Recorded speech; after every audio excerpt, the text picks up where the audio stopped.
Number one. And I'm very happy that many of you have showed up today. Many students from which college? St.Joseph. And sir, you're from? Okay, thank you. Ma'am, you're from? Oh, very nice. We're very happy. So maybe within the match of the 2 minutes, we'll begin the program. And I suppose all of you attended the classes for the last 5 days, and we went through your attendance record, and I see most of you having fulfilled the attendance record. We are very happy about it. So continue to do that. So the last 5 days we saw many of the areas, many of the topics related to the foundations of counseling. On the first day, Father started explaining about what is, counseling, the psychological mechanism, and counselor as a person, counselor as a professional, the ethical issues in counseling. And he also gave us the synthesis about some of the theoretical orientations, psychodynamic, humanistic, and cognitive behavior therapy, and REBT. Now, for a counselor, why we began with the general introduction to the foundations of counseling. A counselor should be aware of all this. We were not aware whether you are from the Department of Counseling or from the Department of Psychology, or whether you have any counseling background at all. So therefore, we thought we don't take any risk. So therefore, we introduced that, the Unit 1, Foundations of Counseling. I'm very happy that many of you have turned up, and this will be the schedule for today. So 10:30 we will have the break, 10:30 to 11 o'clock.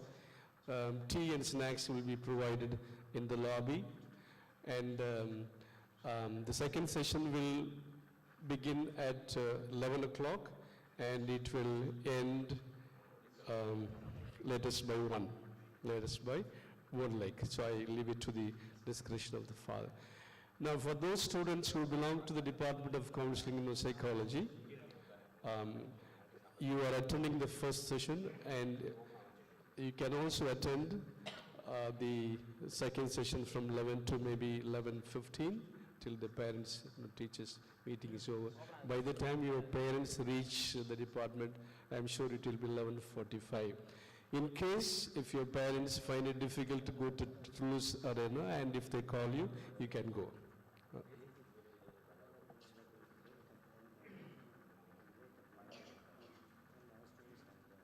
Okay, fine. Yeah, Father has a suggestion in order to have some continuity. We will break at 11 o'clock. We'll break at 11 o'clock.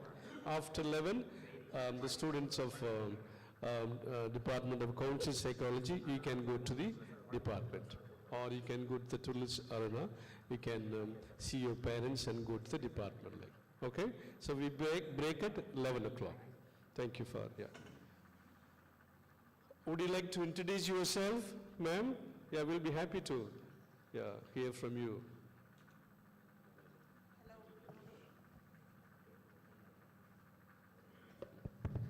Hello. Yeah. Good morning. I'm Mahanta. I'm from Trichy. My mom is running a school, nursery primary school, and I personally doing MSc Psychology in Karas, Tamil Nadu Open University. This is my second year. Yeah. Okay. Thank you. Welcome. Let's give her a round of applause and welcome. Yeah. Maybe I hand over the mic to boys. Kindly introduce yourself. Mohan, when you are ready, tell me. அங்கே இருந்து பண்ணலாம், no problem. Okay, வந்துட்டீங்க. Okay. வந்த பிறகு திருப்பி போவேனா. Good morning, everyone. I am Steve Pranav from Karur. I am doing chemistry in this St.Joseph College.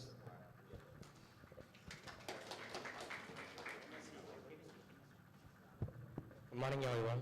I am Dandapani. I am from Karur. I am in St. Joseph.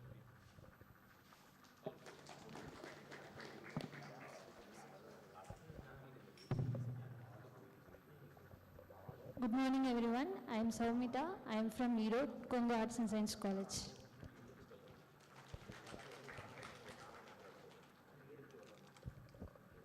I am Father Franklin Raymond. I am from Nagargovil. Now at present I am residing at Gandharakotai. I am a Carmelite priest. So I did my pastoral counseling. So I just wanted to know more about the counseling. So that's what I am attending this session.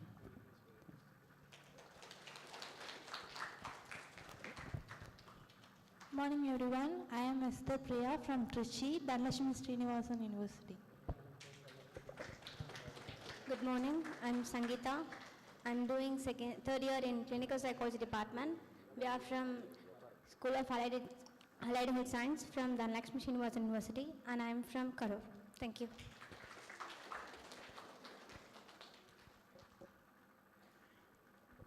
Good morning, everyone. I'm Shwati from Erode. I'm studying in Congo Arts and Science College. I'm doing UG second year.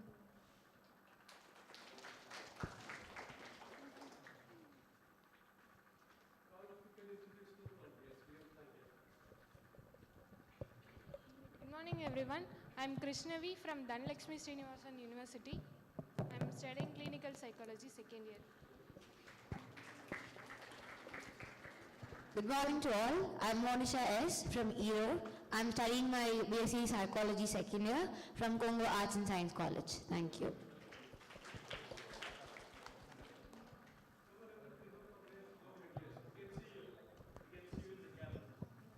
Good morning, all. I'm Aishwarya. I'm doing my second year of BSc Psychology in Erode, Congo Arts and Science College.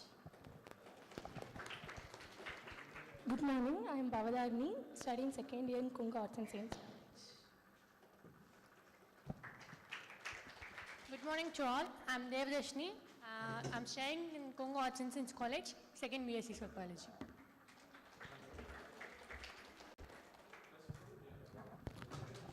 Good morning. I'm Sherin. I'm studying second year clinical psychology. I'm from Dhanlakshmi Srinivasan University. Good morning, everyone. I'm Aspina Nasreen, doing BSc second year clinical psychology. Morning to all. I'm Malini from Dhanlakshmi Srinivasan University, second year clinical psychology. Good morning everyone. I am Bhuneshwari. I am doing second year BSc Clinical Psychology from Dhanlakshmi Srinivasan University.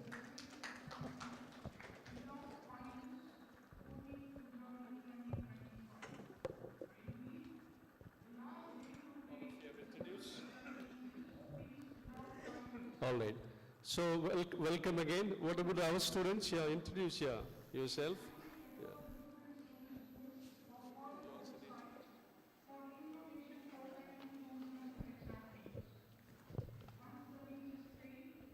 Hello, I am R. Samyukta from the Department of Counselling Psychology. Hi everyone, I'm Hariharan. I am currently pursuing first MSc Counselling Psychology at St.Joseph College. Welcomes you all to our program.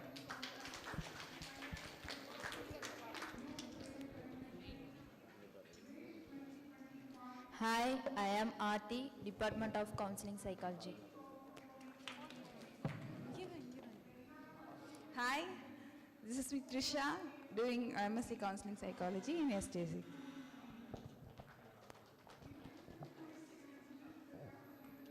Good morning everyone. I'm Safrina Yasmin from first year MSc Counselling Psychology.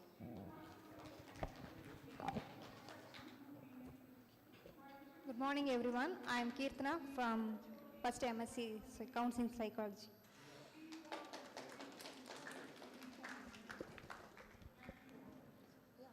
Hello everyone, I'm Aksha, first MSc Counselling Psychology.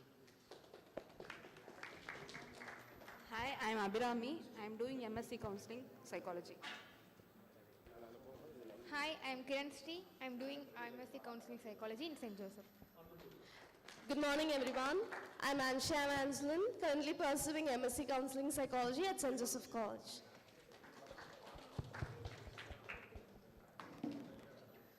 Good morning to all. I am Savita from first MSc Counselling Psychology.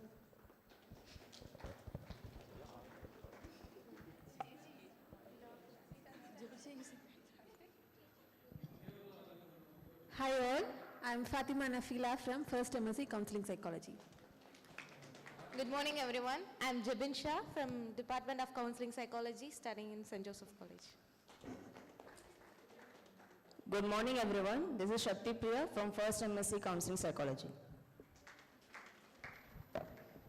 Good morning to everyone, this is Rabia Rima who is currently pursuing first MSc Counselling Psychology.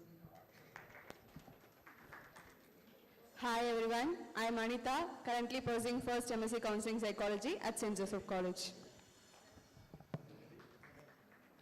Hi everyone, I am Shahira Begum, currently pursuing MSc Counselling Psychology in St. Joseph College. Good morning everyone, I am Manasha, I am from MSc Counselling Psychology.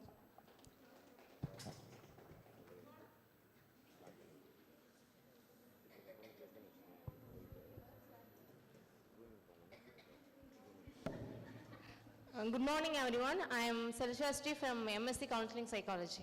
Thank you.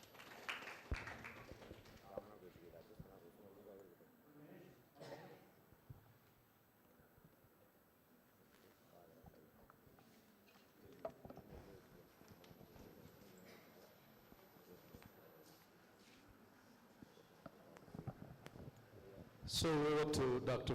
Emmanuel.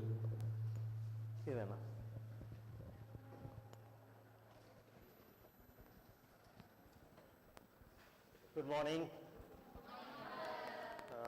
Today is supposed to be offline. That means, meeting you. We will have some session. So this is for more personal learning, experiential learning maybe. But because you have Parents Teachers Day today, there is some disruption in the whole program. So anyhow, if you have to go, you go. You will manage with the other people who have come from outside. Okay. I will introduce myself. I am Emmanuel. I studied originally English literature, BA and MA. Okay, BA in Loyola College, MA in Madras Christian College. Then I studied another degree philosophy in Pune. then theology in Delhi, Chennai and Delhi, then master's and PhD in counseling and counseling psychology respectively in the US, Marquette University in Milwaukee, north of Chicago. Afterwards, I came and worked in LIBA Business School, Loyola Institute of Business Administration for 8 years. I was the dean. I was also teaching psychology-related courses. Okay, I also started behavioral sciences, a program for 1 year. Okay, 1 year program. Then I started a center for counseling in Madurai, Jesuit Center for Counseling. Then I moved out to Trichy to start MSc Counseling Psychology in 2020. This is what I am. What I am will also include, as we spoke about the psychological mechanisms, all those are included as part of me, my personality, my background at home, all that I experienced in the family, all I learned from my friends, movies, novels, or any poetry that I have read, or any experience I may not even remember, but that might have made an impact on my mind. It might have shaped my psychological mechanisms. It might have modified my values. It might have directed me in one direction. Why did I shift from English literature to counseling? Something might have triggered in my mind. I felt at that time anybody can teach English. There are not many people for counseling, so I should study counseling. Also, the province that I am in wanted me to go and study counseling in the US. I said, why not here? They said, no, there is no good program in India, so go abroad. So I took the test, did the interview, I got selected, and I went to the US for studies.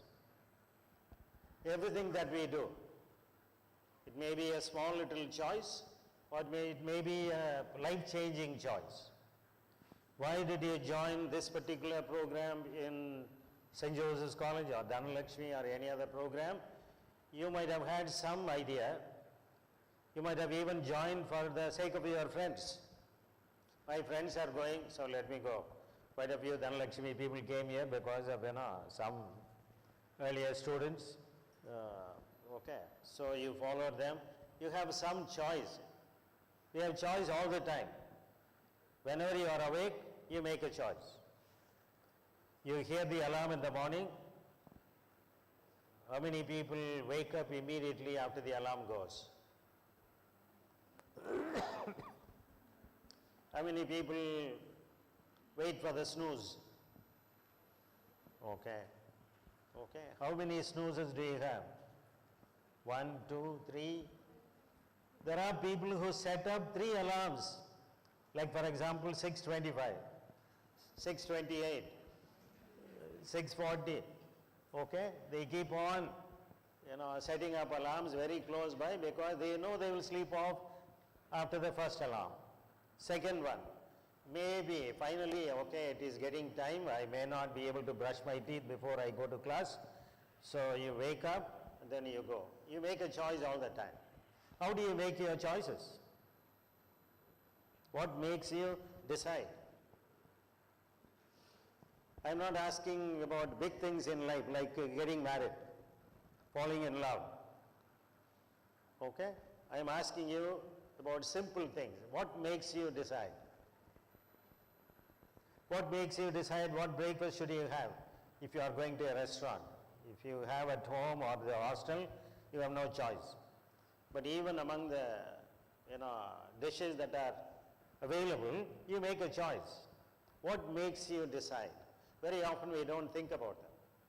We don't say, what am I going to choose? What will make me decide?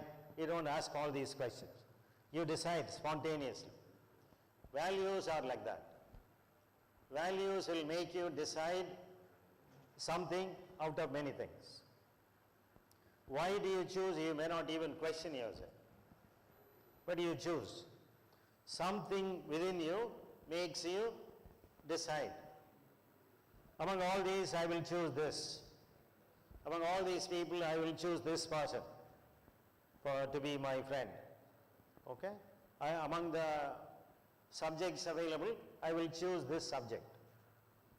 I should have been a lecturer in English. Okay, I was supposed to go to St. Xavier's College. I was supposed to start. I said no. So they were all wondering why you have studied. In those days, no net and so on. So I could have started my teaching career. I said no. Why are you saying no to English? This is a wonderful profession. Many people join. I said anybody can teach English. There are not many people in psychology or counseling. That will be more helpful than teaching English. What made me decide? I myself don't know. Why did I choose, to become a priest? I don't know. Only idea was that I could help somebody. I could help more people. If I am married, my wife would say, don't go out. Don't waste your time in St. Joseph's College. Okay. There are so many barriers will be there. So I thought among the options that I had, this will be better for me if I want to help some people or more people than I could as a person committed to one person. That is the only reason. Nothing is better than the other. Okay. So we make choices all the time. Very often we use our knowledge, intelligence, our reasoning, rationality, logic, all these to decide. But more than these, we also use what is within, in our subconscious. Sometimes what is in my unconscious will also help me decide. Sometimes you choose your friends without knowing why you like this person. If I ask you, explain to me why you like this, you may not even know. I like this person. Why do you like? Then you will come up with some answers. Are they the real answers? Are they the total answers? All the answers? Or only a few? So, values are very important in our life, especially as counselor. Because my values will influence my students. My values will influence people who are traveling with me in my life or in a journey, in a train. Let us say I am traveling for 32 hours. Once I went by Emirates from here, from Chennai to Dubai. In Dubai, somebody met me. I was reading some book. Somebody, a sheikh, came and sat by my side. And, what are you reading, sir? I said, I am a book of philosophy. Philosophy? You must be an educated person. No, sir. I have studied only literature and philosophy. You have done philosophy. Also, I have studied theology. Oh, you have studied theology. Are you married? No, sir. Why didn't you marry? I was trying to find answers to tell him, to convince him. Then he gave me all sorts of explanations why I should get married. Okay. He said, in Dubai, I will find you a wonderful woman. Thank you, sir. So all those, whatever choice you may make, if you analyze your life, you have many things in life. For example, in your family, what is important to you? What do you value if you start a family? If you get married, what is important in your partner? What will you value as one of the characteristics or many characteristics of your partner? What will you contribute in your marriage? So, our life depends on the values. But not all values we talk about are our own. I will give you a list of values and it will be very difficult to choose, but I will show you very quickly, then we will go into some discussion.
சும்மா word பெருசாகி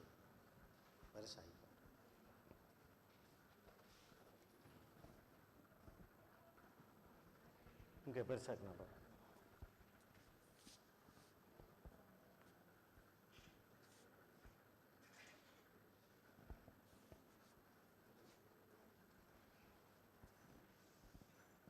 இன்னும் கொஞ்சம் பெருசா, இன்னும் கொஞ்சம் பெருசா. அதை click பண்ணு.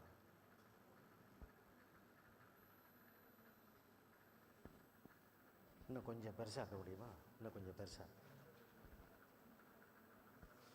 ஓகே, அப்படியே ரோல் பண்ணோம். அந்த இது இருந்துச்சு இப்போ எங்கே பாருங்க. Okay, I have a long list of values.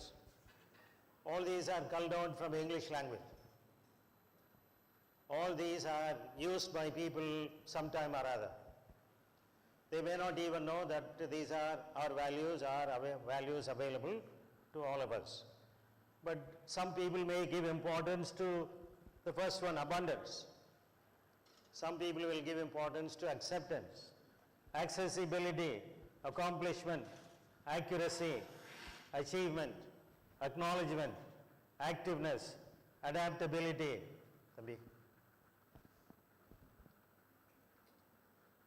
Adoration, adroitness, adventure, affection, affluence, aggressiveness, agility, alertness, altruism, ambition, amusement, anticipation, appreciation, approachability, articulacy, assertiveness, assurance, attentiveness, attractiveness, audacity, availability, awareness, awe. 32 values in the alphabet A. Okay, you can imagine how many values we have in the English language.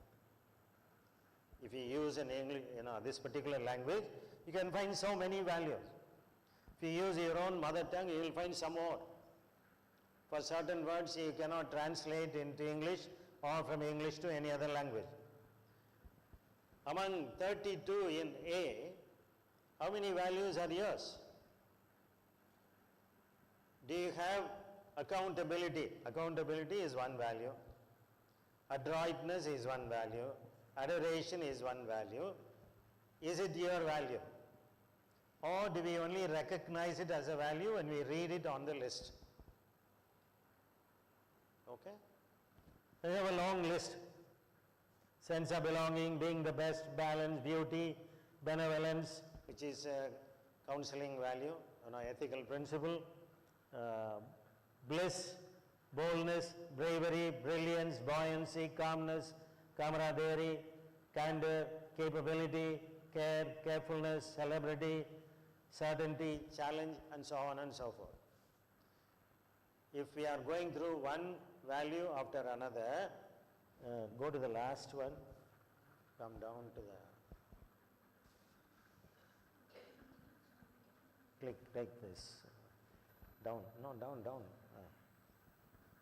come down. Okay, here we have at least 377 values. Will we have enough time in our life to go through all these? Not during this session. In your life, will you ever go through how much is my fidelity, how much is my zest or zeal, how much is my sense of wonder? Is it a value? Wonder is a value. There are people who would wonder at everything. Some people, even if they go to the 5-star restaurant, what? Same food. They may be unhappy. But somebody may eat on the road. A person may enjoy, my God, I never thought this dosa would be wonderful. They will enjoy. Okay. The sense of wonder is very important. Shakespeare would say, oh, wonder, how beauteous mankind is. How many goodly creatures are there here who brave new world that has such people in it. This is the last play that he wrote. Miranda wonders at human beings. There are so many people. She thought there was only one, a person she met earlier. Later on, she would meet more human beings. My God, oh wonder how beauteous mankind is. This is one of the important qualities for counselors. We can wonder at many things in life, in our life, in others' lives, in the world, in our daily activities, in your daily work, even though it is troublesome like assignment, you can still find some wonder. My God, I never read this subject earlier. I am very happy that I have read this. I am wondering at my own capacity to learn something new.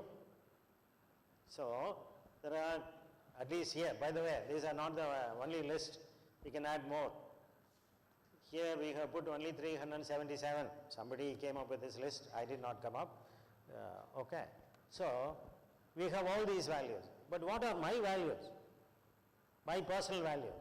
What are your personal values? Okay. I'll simplify all these and then give you another 2 lists. Very simple, only a few. 18 values in each one. Personal. Okay, personal values.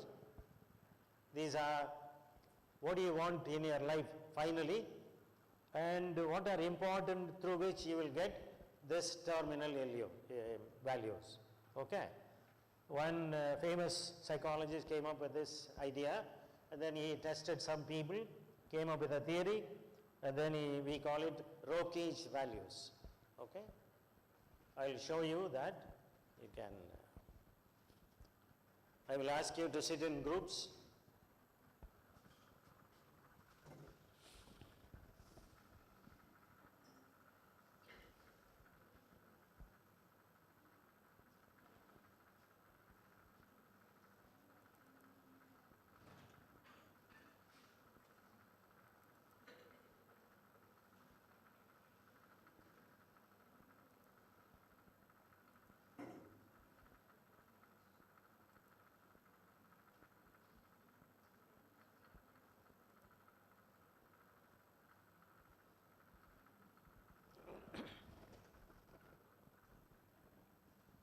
Sit in groups of 5. You can adjust your chairs and sit in groups of 5.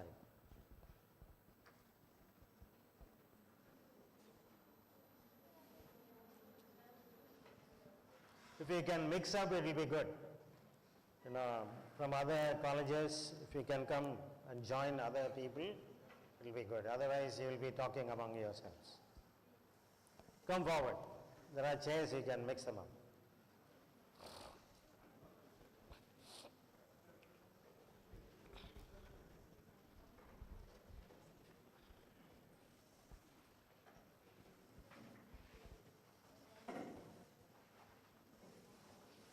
Where are you working? Your name? Franklin? Raymond. எங்க இருக்கீங்க? Okay. SVD. ஆமா. Okay okay. அங்கே வந்துருந்தீங்களா? நீங்கள் அமலாஷரத்தோட தொடர்பா? Okay. ஆமாம். Okay.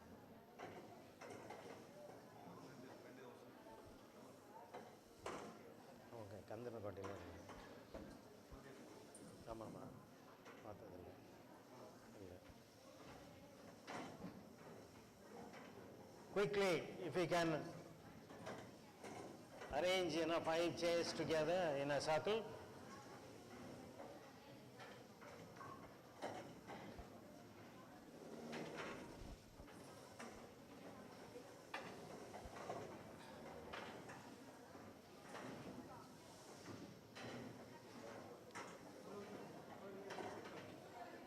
Yeah, sit, brother.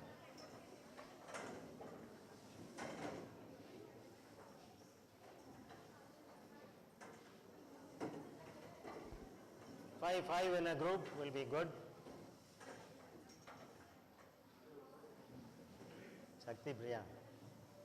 Shakti.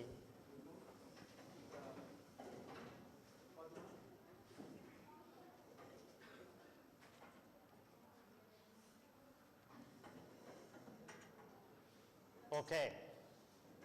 I hope you can read this slide I'll read to you. I'll also explain to you very quickly.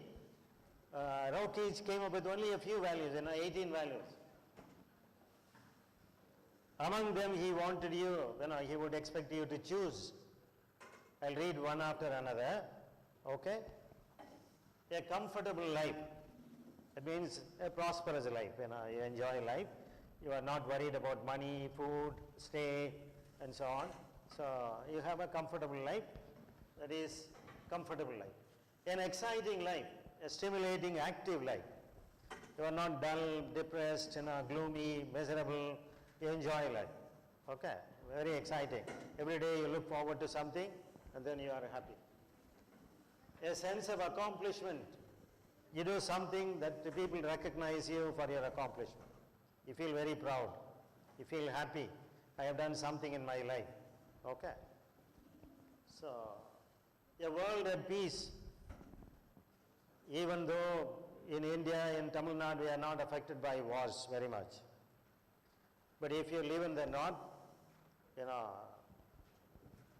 Darjeeling or Assam and so on, okay, you will find people fighting, or there are threats of war between two countries. Okay?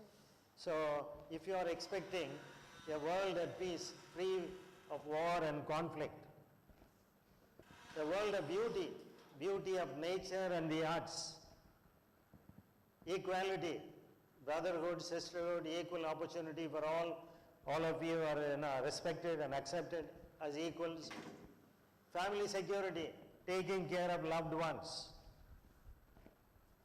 freedom, independence, free choice.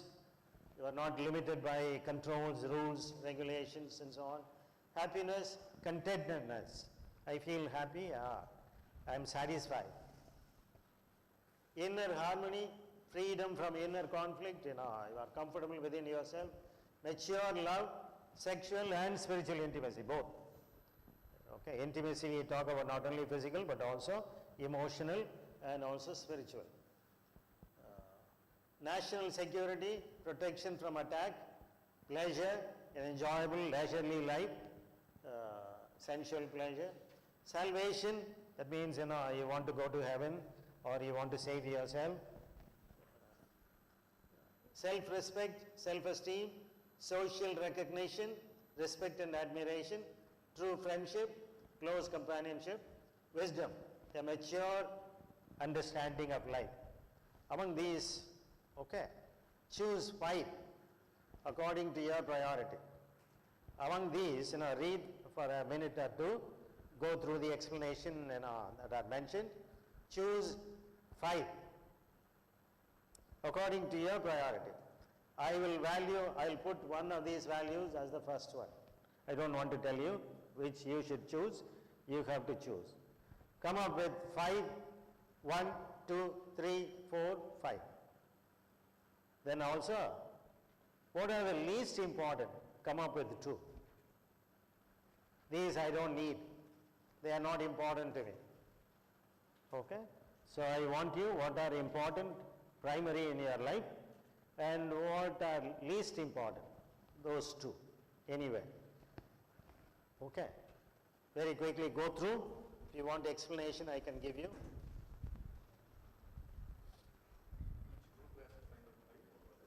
First individually you write, then I will ask you to do something. Individually you write down.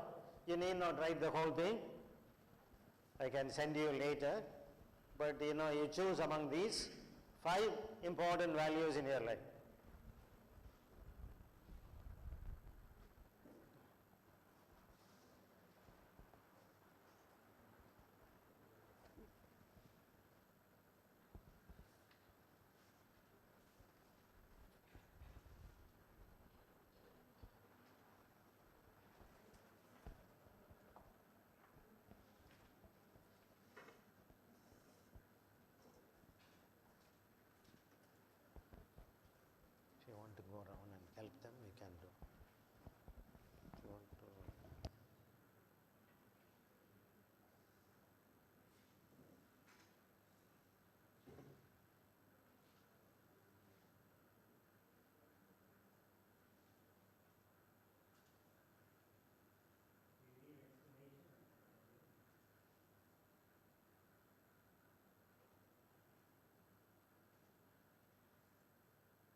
All of you have done?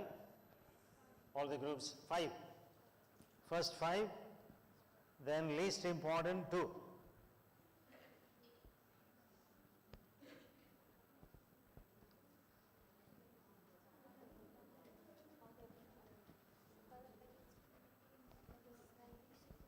Salvation, you live your life in such a way that God will reward you.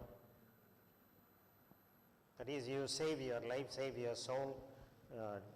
Some religions will talk about soul. Finally, you are rewarded because you have been a good person. Somehow you want to save your life. Even if you are doing something wrong, at least finally I want to save my life. That is salvation.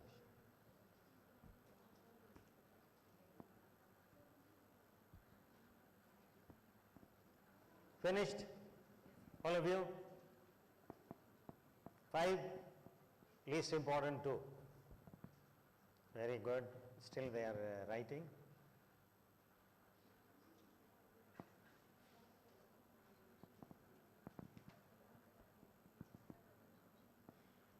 Can you see properly?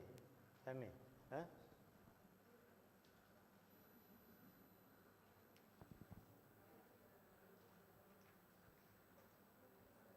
If you cannot read from there, I take a picture and you'll find it.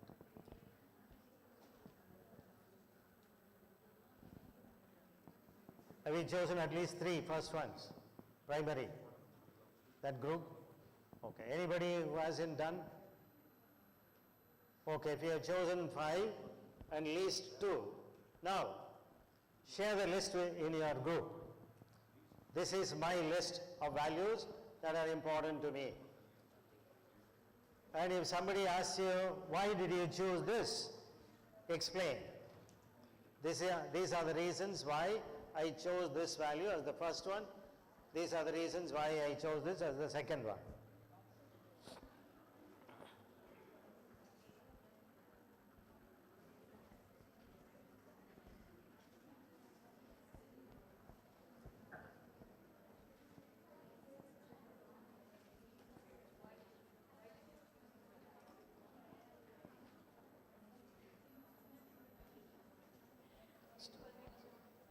Sharing, Akka?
Have you all finished sharing your list? Okay. Huh? அவங்கள்ட்ட சொல்லுங்க. Have you mentioned?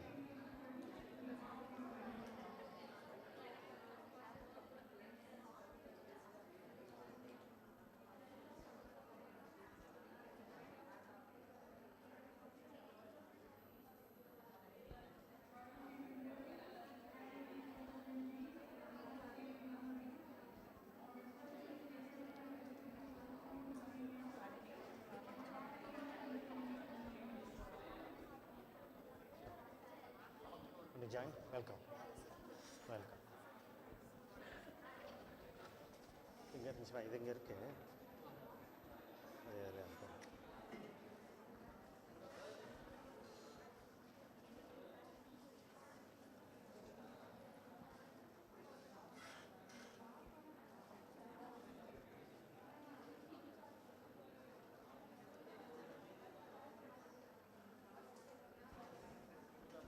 வேலை செய்தா? இல்லை, இது battery இருக்கான்னு இல்லை,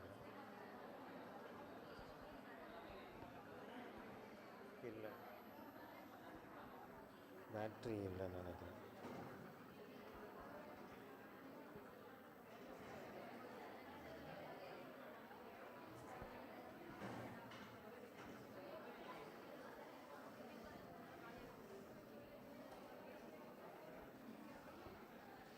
வேலை செய்யலாம்.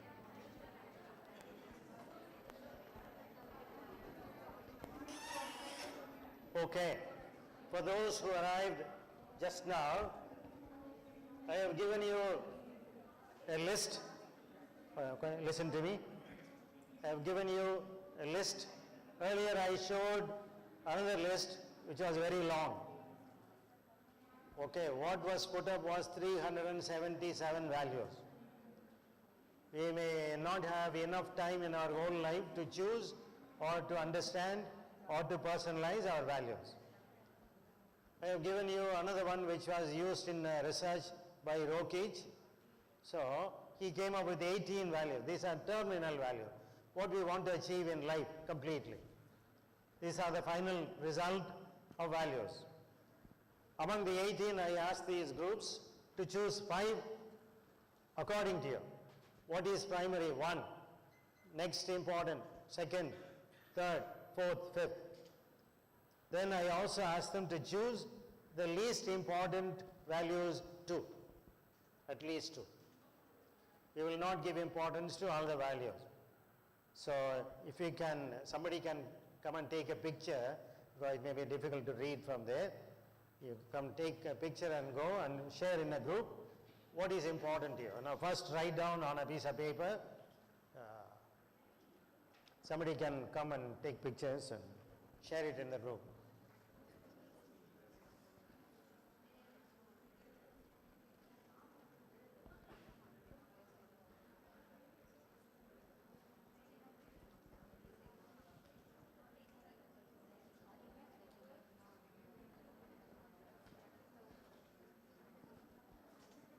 You can share it. Choose 5 important ones according to your priority. 1, 2, 3, 4, 5. Choose also least important according to you. 1 and 2. Share it with them. Individual. Individual.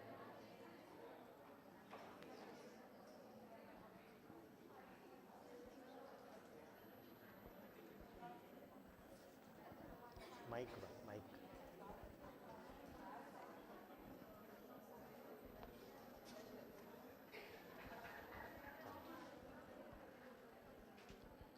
Okay.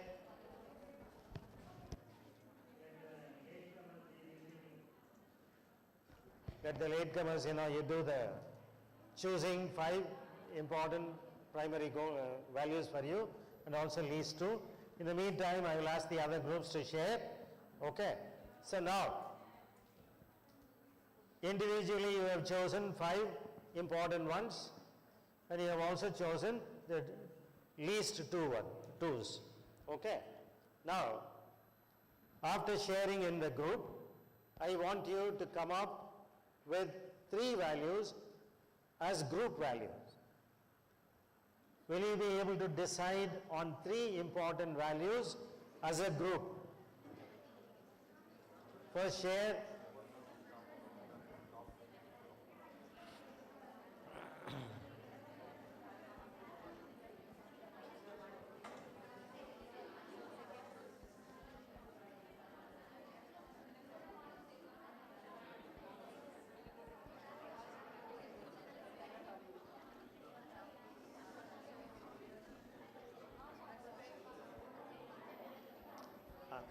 After listening to everyone, what are the 3 important values for you as a group?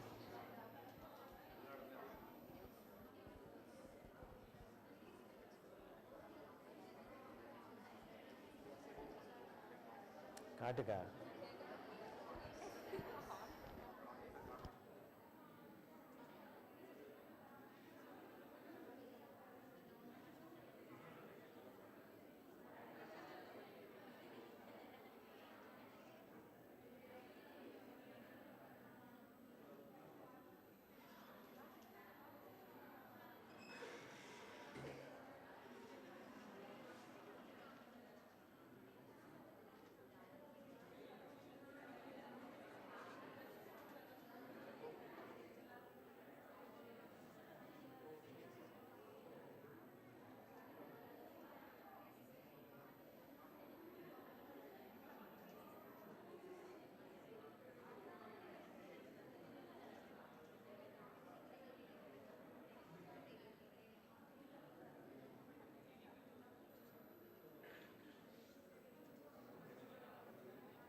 Okay.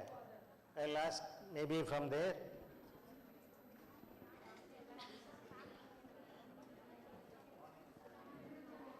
Somebody read, okay, your group values, then I will ask you.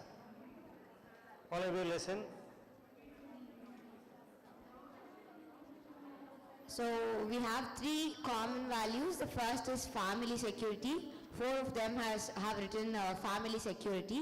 Then wisdom. As a group you have chosen family security, wisdom, and inner harmony. Inner harmony, wisdom, family security. What are your personal values, the 5? First is exciting life. Second is wisdom. Third is a sense of accomplishment. Fourth is mature love. Fifth is inner harmony. Okay. Your personal values, you have different 5. Nothing shared in the group. Family security is not important to you as a... So you will have to sacrifice your personal value in order to accommodate in the group. As you know, the first primary value for the group is family security. Will you not go through a hard time to sacrifice your own personal value? But when it comes to a group activity, the majority of the people have chosen family security. So you are adding one more value, charity. Am I right? Maybe.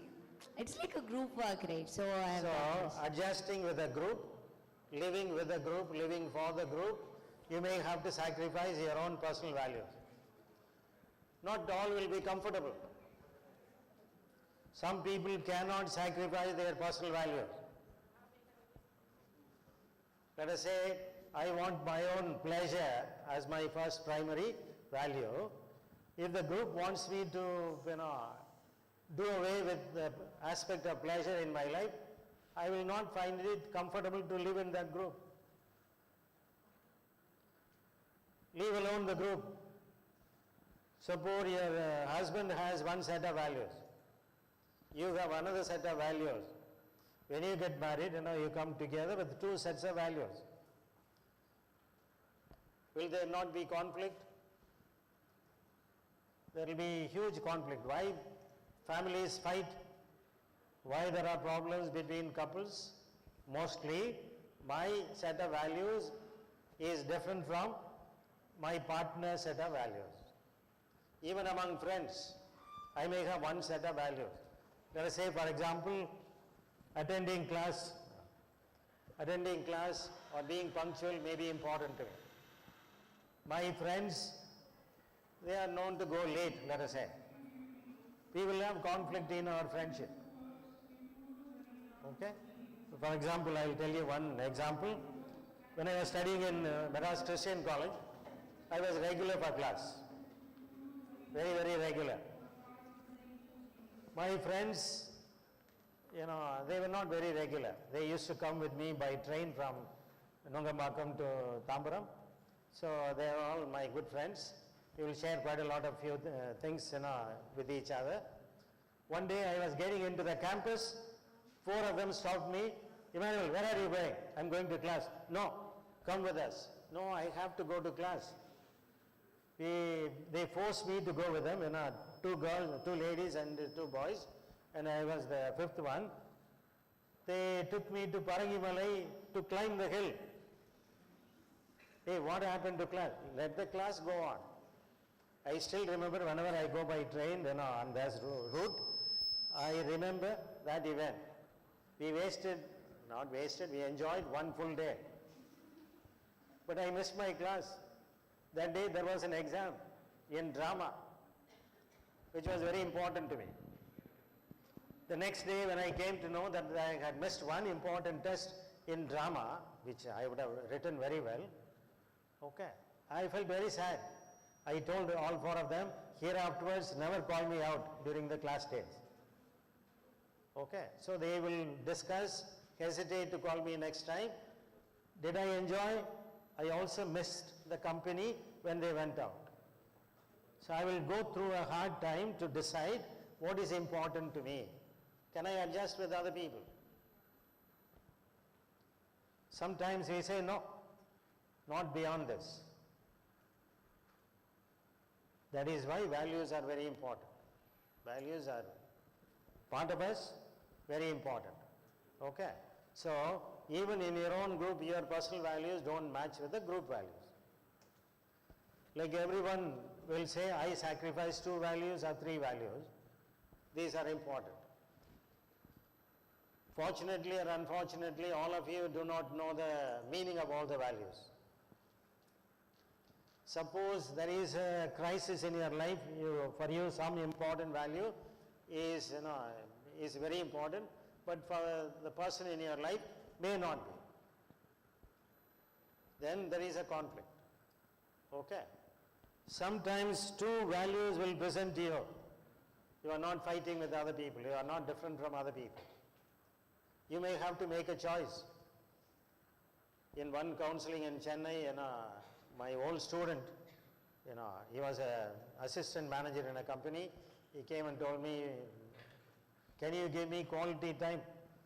I said, what do you mean by quality time? I want to discuss something important. I am in love with 2 women. Please help me to choose one. I told him, if it is for me, I will choose. For you, I cannot choose. Okay? Because one was, according to him, one was very good looking. All 3 were working in the same company. He is the assistant manager, high post. Okay? So the 2 ladies were in love with him. One is not all that good looking.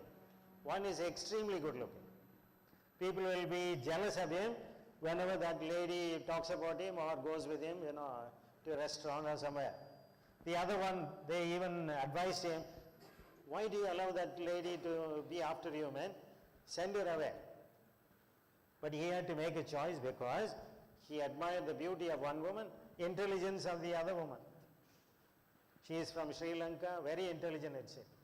He told me, even before I finish my sentence, she will understand what I am going to say, that not good looking woman. But the other woman, not so intelligent as this one, of course intelligent, but not so much. He has to make a choice. Why are you in a hurry to choose? No, that the Sri Lankan woman's mother came and asked me, my daughter has been talking about you, why don't you decide? When shall we fix the date for marriage or engagement? So he was in a hurry to decide. How will he decide? He said, Father, I have to go to Pondicherry for 3 days to decide. In Pondicherry, will you be able to decide? There are other values there. Okay. So afterwards, he never met me. Later on, after 6 months, I came to know that he had married the good-looking woman. Why? Not because of his choice. His parents said, we know you like this woman, marry her. That's all. No other choice. Sometimes we have no choice even to choose one among the many values. For the sake of the group, she has to sacrifice her own values. The whole priority list has to be thrown away. You have to imbibe or take in another one. Many women give up their values when they get married. You may say, no, I want to be independent. I want a bathroom for myself. Nobody should share. Hello? It may not happen. You want to go to bed at 10 o'clock in your single life, but after getting married, maybe there is plenty of other works to do. You are not able to follow your own timetable. Dress. I remember one counseling, the lady was talking about divorce because she had valued long hair from her childhood. The husband said, what? You're like an old woman having long hair. You'll take long time to dress up every day. So why don't you have bob hair? He had been making fun of her, forcing her. After some time, she had to cut the hair. He actually dragged her, come on, you are looking ugly with long hair, cut it short. There are so many modern people. Why are you not like that? After cutting her hair, many other things. Okay, one after another. She said, I cannot live with it. Why? Values are different. We may not even proclaim these as values, but we will hold them as values. So, thank you. We cannot ask every group, maybe one other group, can you read your personal values and group values?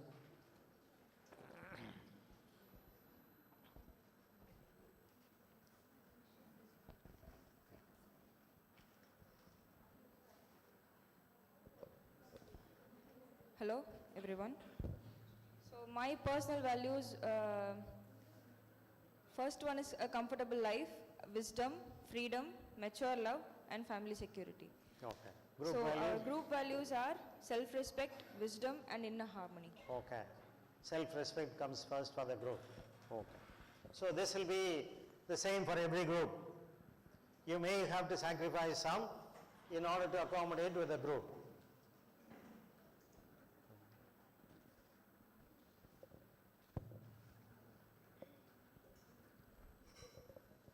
By the way, these are written in brief. A comfortable life, explanation is given. But in this group, many people will get different meanings to the first value. What is comfortable life according to you, according to the other person? There will be a lot of differences in understanding even what is comfortable life. What is an exciting life? Exciting life may be for some people going for a movie, or having a dinner with someone, or going to a bar, or maybe going to where you see some dances. For another person, exciting life would be bicycling to another place. Oh, I bicycled today 10 kilometers, okay, or 15 kilometers. That might be exciting to you. So, if you want to live together with somebody else, you have different value systems. Your sets may not match with other people's systems. So, this is only terminal values. There is another set of values called instrumental values. I'm not going to ask you to go through, otherwise you will kill me according to your value. Okay. So, these are instrumental. Through these, you can reach the previous set.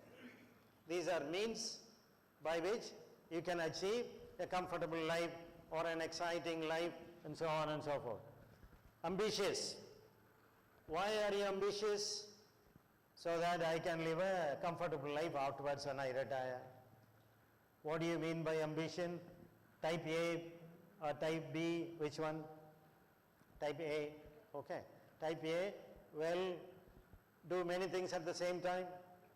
Adventurous, they cannot take rest. They will, they can even start many businesses at the same time. Because why are you struggling hard? Why are you working so much? Why don't you take rest? Why are you so ambitious? So that I can take rest afterwards. On a beach, like Marina Beach, there was a fisherman lying down on the net and sleeping during the day when it was very hot.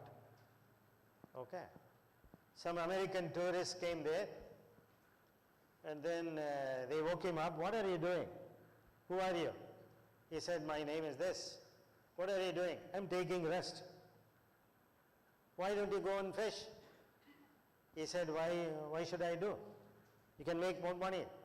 If you go and fish today, you can make more money. What will I do with the money? Oh, you can buy a new house, can buy all that you want, you can be happy. This fisherman said, what am I doing? I am very happy now. I don't have much money, I don't have wealth, but I make enough money to have food and I have a house. I am happy. What do I need? I don't need anything more. But for the American tourist, no, if you want to be happy, you should have a big house, you should have a big bank account, you should have all these facilities. But for another person, same meaning, comfortable life, but he means are different. I don't need to be ambitious. I don't need to work hard. Okay, I can still have a comfortable life. So values are important for even individuals, personally. Professionally also we talked about many values. Okay, professionally, the other day we talked about many values. Do you remember any of them? Any value that stuck in your mind? Professional values? Anyone?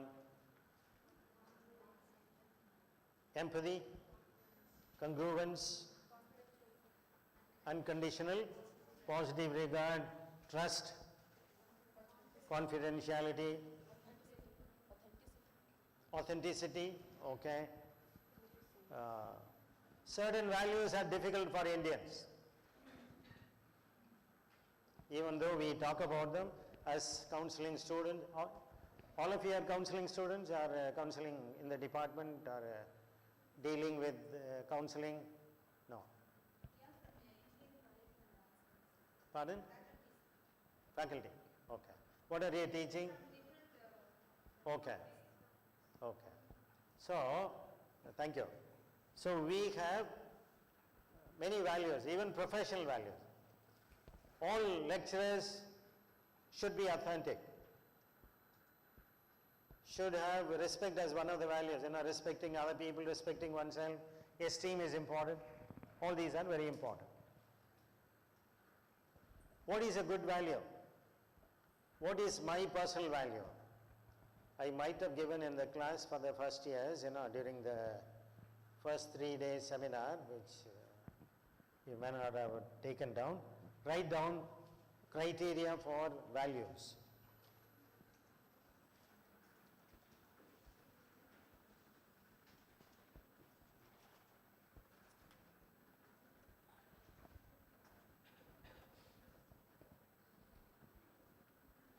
What are my values?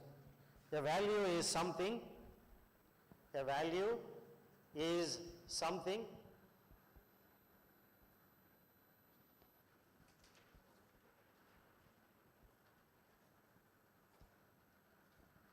that we choose from among many alternatives. A value is something that we choose from among many alternatives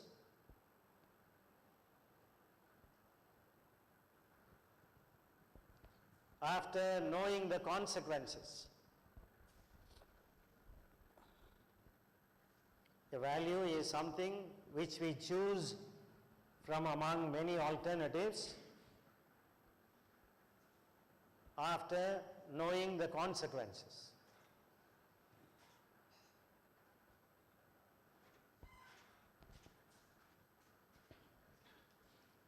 I'll give you an example.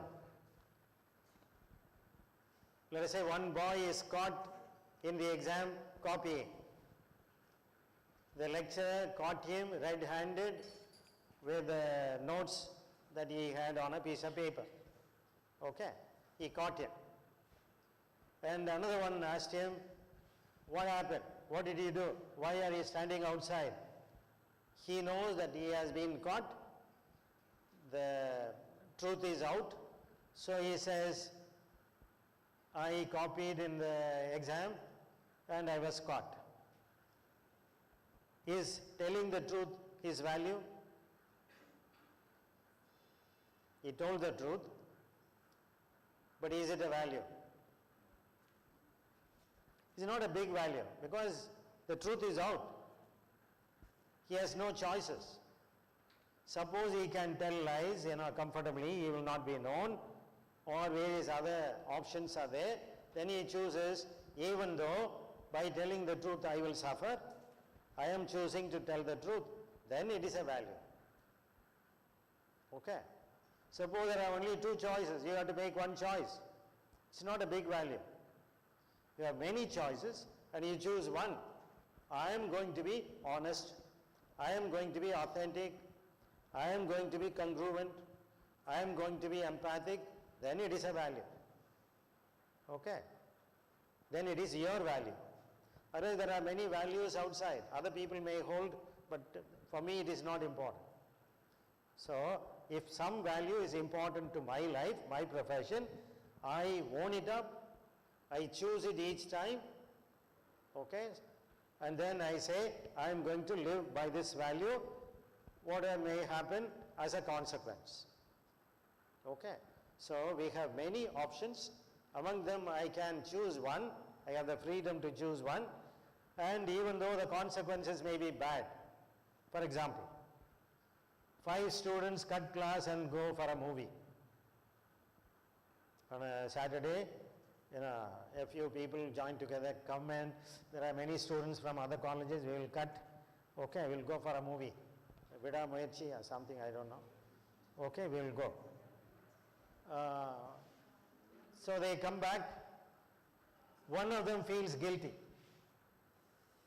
People will somehow come to know that we were missing classes and so on. So one person out of guilt goes to the HOD and tells him, sir, we are sorry, sir. So I am sorry, sir. Not we. I am sorry, sir. I cut that particular class on Saturday, sir. Where did you go? Sir, I didn't go anywhere, sir. Where did you go? Sir, I went for a movie. You went alone? Yes, yes, sir. Yeah. Did you go alone or other people were there? Sir, 5 of us went. Okay. Now the other 4 come to know that the HOD has come to know the real fact that all 5 of you went for a movie. 4 of them are giving trouble to this person, idiot. You are the only honest person in the world or what? Why did you go and tell him? No, I was feeling guilty. We also did the same thing. We are not feeling guilty. Why are you feeling guilty? So that person regrets having told the HOD that 5 of them went for a movie. Consequence is bad. So he regrets having told the truth. Is it his value? No. Because he is regretting the consequence of going and telling the truth. If you can accept the consequence, if you know the consequences earlier and still choose this one will be my value, my primary value, then it is your value. Otherwise people talk about value. Everybody talks about value. Parents talk about value. Teachers talk about values. You budding counselors will talk about values. Okay? Everybody will talk about value. Even criminals will talk about values. They robbed what jewelry? Lalita jewelry 4 years ago. Within the campus we have a building, that is used for Lalita jewelry. Somebody had been watching where to make a big hole in the wall, and he and his men did that. Okay. they were not caught immediately. After sharing all the spoils, that means all the jewelry and so on, one guy was carrying them in a motorcycle somewhere, and they stopped all the vehicles and checked. This guy ran away, went very fast, so the policeman suspected he is having something, so they caught him afterwards. They found lot of jewelry in the, that box, the side box in the motorcycle. What did they do? They all blamed him. Why did he go on that road? Why did he carry it in the side box of your motorcycle? You should have left it somewhere. But they had actually buried all the jewelry in some different places. This guy was caught, and they had to accept how they made a hole, how they communicated with each other without the cell phones. All these wonderful, very intelligent, very shrewd, and they did it very well. But because of one guy, they were caught. But the main guy was a very charitable person. He was helping many people to get married.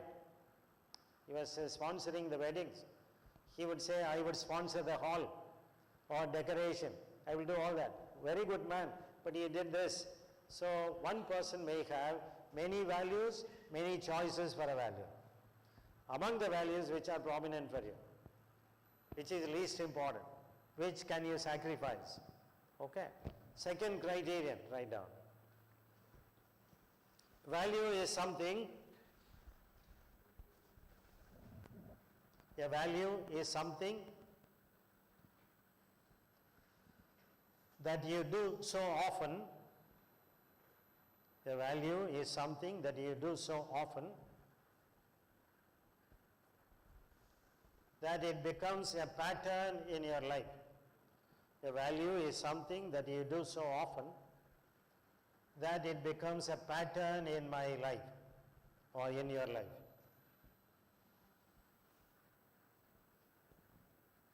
Okay.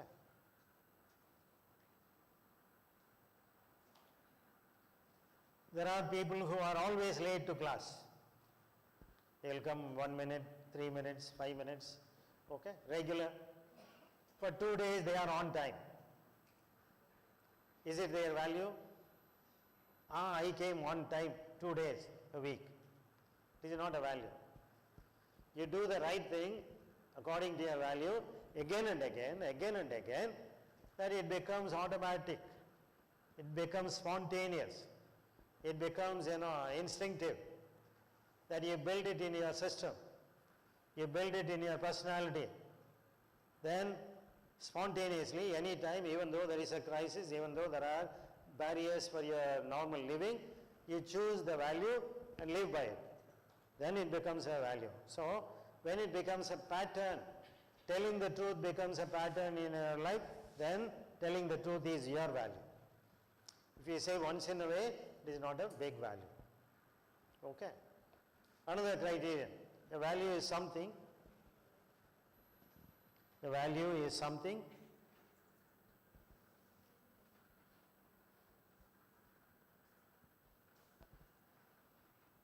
which you can proclaim openly in public. The value is something which you can proclaim openly in public.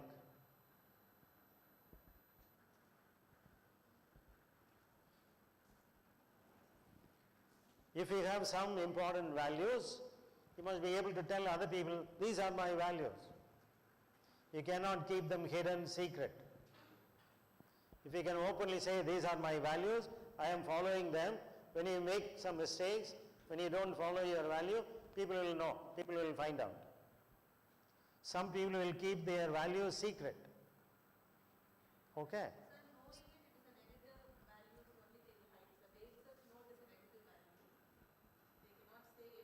Negative value, we don't talk about them. But there are some people who are very proud of their negative value. They will say, how many people have you murdered? 3. Only 3? I have murdered 5 people. People can be very proud of negative value. Possible. I have told this in my class, I went to University of Madras for teaching. Okay? Whenever I go, I will get down from the taxi, pay the driver and go. There were two boys talking. One was on the motorcycle, another one was leaning against another motorcycle. One guy was giving advice. What man? Why are you so sad? Okay? So I thought, my subject, let me listen to what they are talking. So I went near. What are you advising him? Sir, come sir, I have seen you often here. Please advise him. What should I advise? Sir, he's feeling very sad and upset. I don't know, he's going into depression, sir. Why? He has failed in 3 subjects, sir. Okay. So I asked the other guy, how many subjects you have failed? 5, sir. The guy who has failed in 5 subjects is advising the guy who has failed only in 3. Don't be sad, man, look at me. For them, failing is not a big thing. Okay. How many days are you wearing the jeans, man? 2 weeks. Hello. Once I was in Nepal, for 5 weeks I was wearing the same jeans. People can be proud of negative values. But do we talk about our values openly? Not often. Unless somebody asks you, tell me your values, what you do, or indirectly we infer people's values. We don't talk about them because we may sound as if we are very proud of ourselves. My value is to, they'll say, you are going to talk about yourself. Okay. What is the time? Still time now? Okay. Okay. So the third one, I must be able to proclaim in public. These are my values. What was Gandhiji's value? Ahimsa, saying the truth also. Not only ahimsa, truth was his value. He was able to openly proclaim. That is why there were also criticisms against him. Okay. But there were other values which were against his life. So people could find fault with him because whenever we proclaim, we are open for criticism.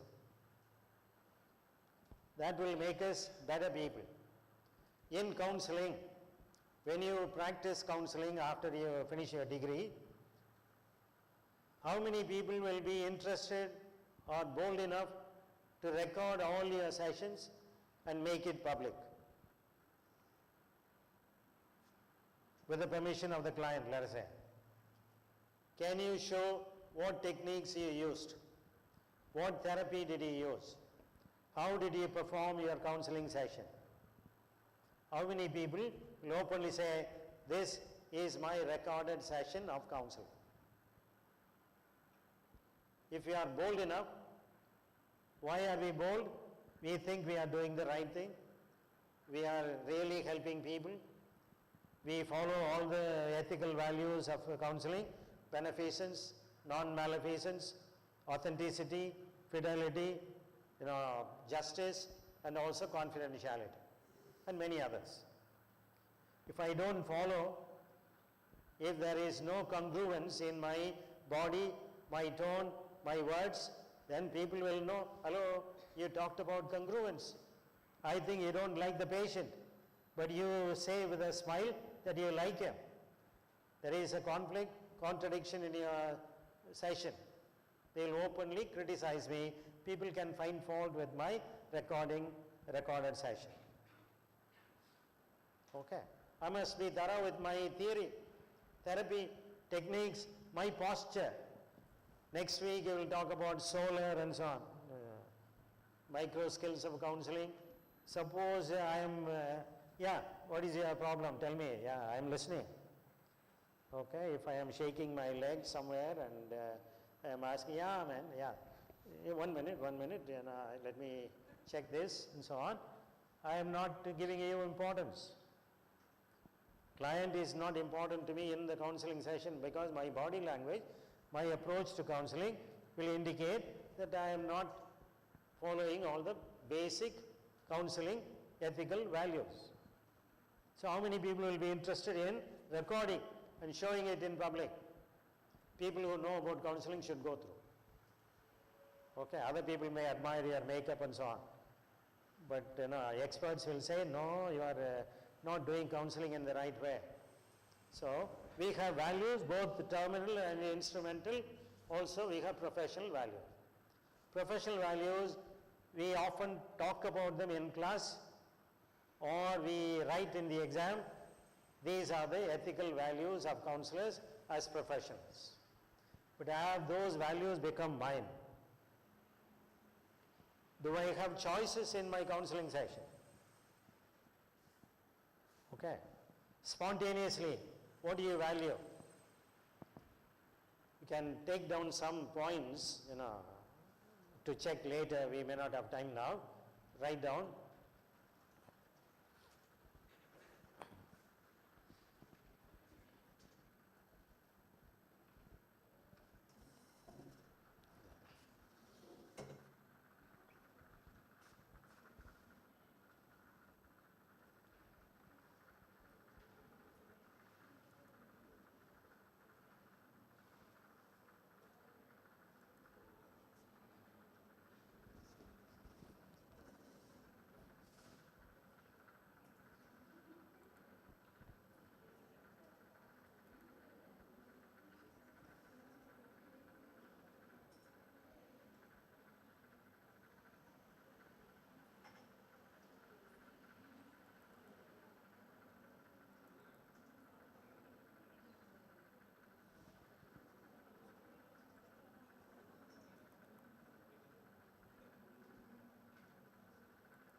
Pardon? 3 criteria for making you understand whether these values are yours or we are only talking about. A good value also, we can recognize a good value is always other oriented. Beneficence, non-maleficence, these are all other oriented values. You can say, I want to do good to other people, not only to myself. Otherwise it will become self-centered. Okay. Some of the points for your reflection later. Family, okay. Ideally, what would your family relations be like? Whether you are married or not, how will you describe your family? What is important in your relationship, in your family? Okay. What values are held sacred in your family? Is it obedience? Is it freedom? Is it comfort? Is it sense of belonging? Could be anything. What personal qualities would you like to contribute to your family? What would you contribute to your family? By the way, if you are having a family counseling session, your background as a family person will influence not only your knowledge about family structure, system or communication and so on, also your own personal experience in your family. If you don't have a sense of belonging to anyone in your family, you will not be able to do good family counseling for other people. Suppose you hate all your family members, or you say we should not get attached to anybody in the family,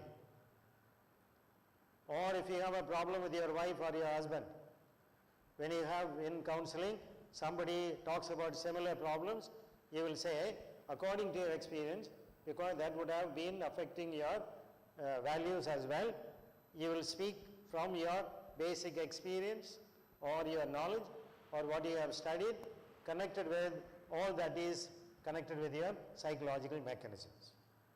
Okay? Yeah. Marriage, how would you describe your ideal marriage or intimate relationship? Even if you are not married, how would you like your marriage to be?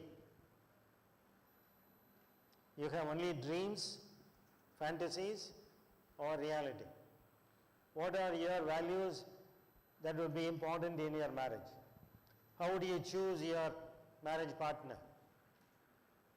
What is important in choosing? Okay, even though it is arranged marriage, you still have some choices. So, what will be important? In that relationship, how do you treat your partner?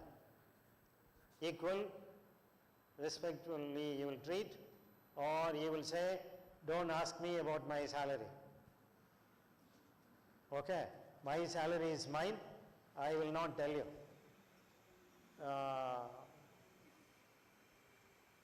At night the child was crying.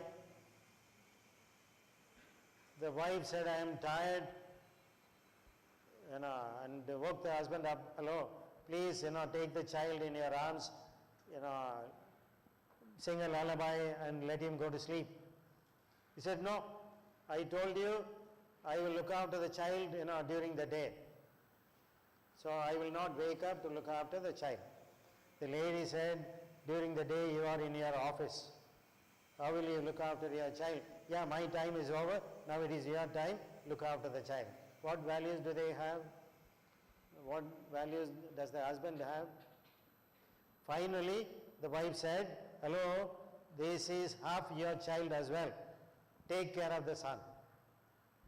There are many jokes about family, about relationships, because there are value conflicts in all these couple relationships or family. Okay? Yeah.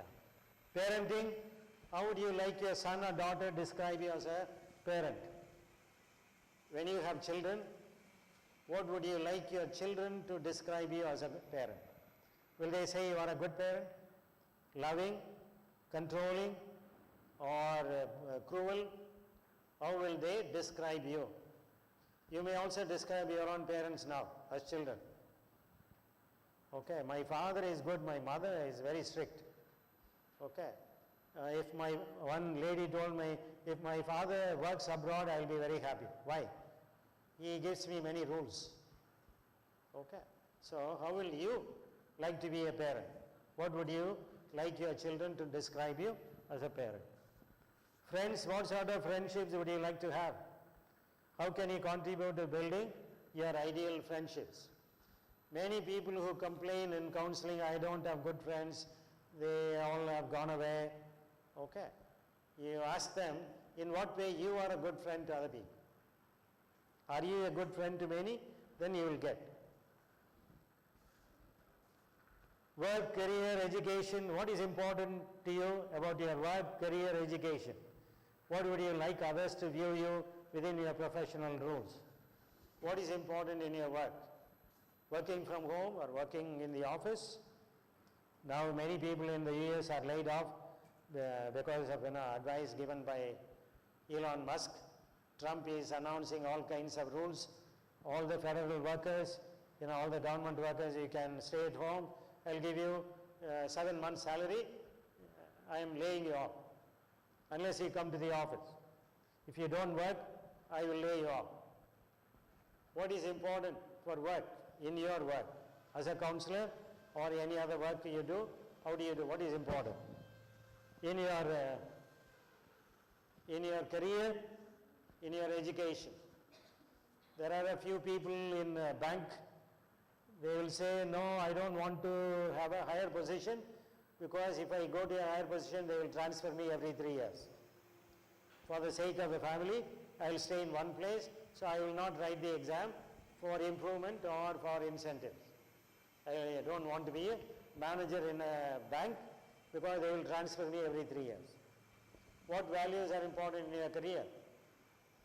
In your work? Okay. In your education, what do you want to study? Why?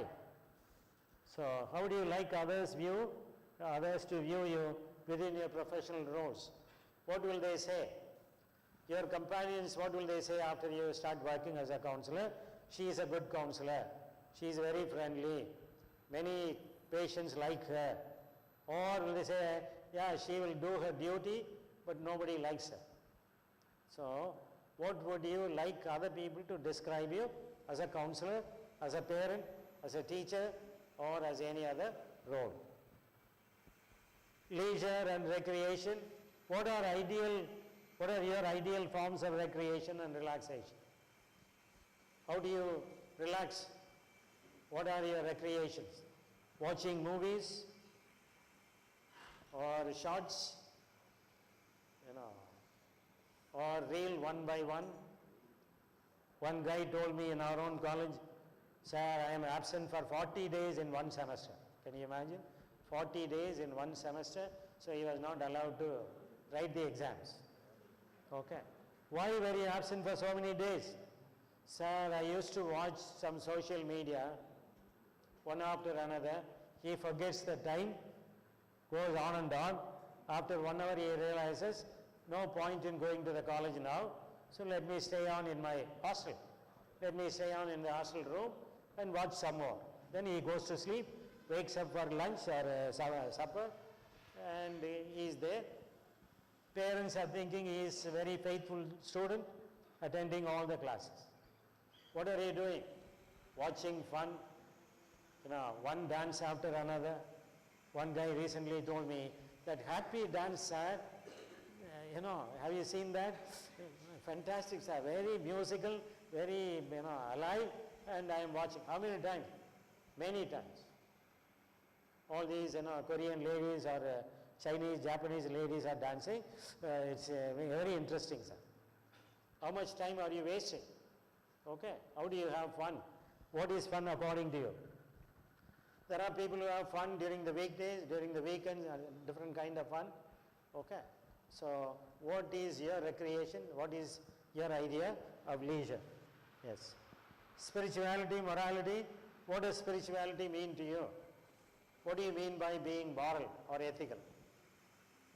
If you understand all these, you will understand your personal values, which will be also useful for your professional counseling value. Okay. If you are not honest, you will somehow influence your clients, because they will find out, they will perceive, if you are not honest, if you are not congruent, they will find out. So in counseling, it is better to be a good person than with all the knowledge and skills. If you are a good person, according to Carl Rogers, you will help people. So Carl Rogers' value is empathy, unconditional positive regard, and congruence or genuineness, which are enough according to him to help people change. Other people will talk about other values. All the theorists will give you some values. But your values are important. Who you are will influence the client and all the people around you much more than what you say or what you show. Sometimes we are ethical, moral in our decision making, but sometimes in counseling we may miss the point, because you are alone with the client. Client thinks you are smart, you are an expert. Whatever you say, he or she may take it as important word. But if you are not ethical, if you approve something negative, that will influence the client. Okay? Okay. 5 minutes more. Very quickly. Let us say one terrorist group comes and kidnaps one of your group members. Okay? One terrorist group kidnaps one of your good friends, your group members. One of them is kidnapped. It's a lady. They call you with the satellite phone and then they tell you, you have to give tomorrow 50 lakhs. Okay? If you don't give 50 lakhs, you will kill her. What will you decide to do? They say, don't go to the police, don't play tricks, don't contact us, we will call you. And he switches off the phone. What will you do? In this particular situation or scenario, what will you do?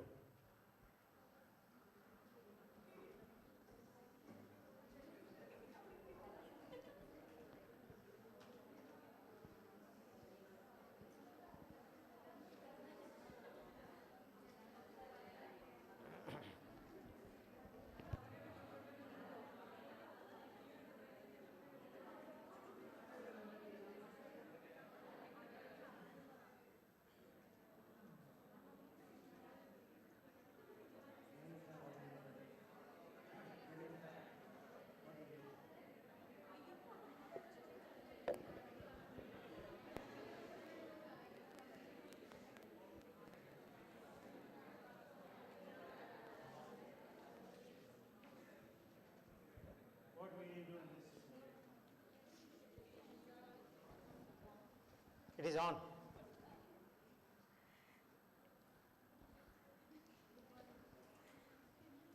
Hello? Quick. Okay, if it is Navina, I'll leave here because for 50 lakhs where I will go and get because for him. So let him take Navina. Huh? Let him take Navina. The terrorist father. So Navina is kidnapped. Yes, sir. Navina. You will say, okay, Yes, father. let them do whatever they want. Huh? Okay. Here, this group. Fatima.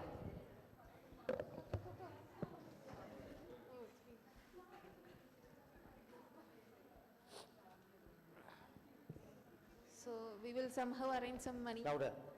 So we'll somehow arrange some money and save her.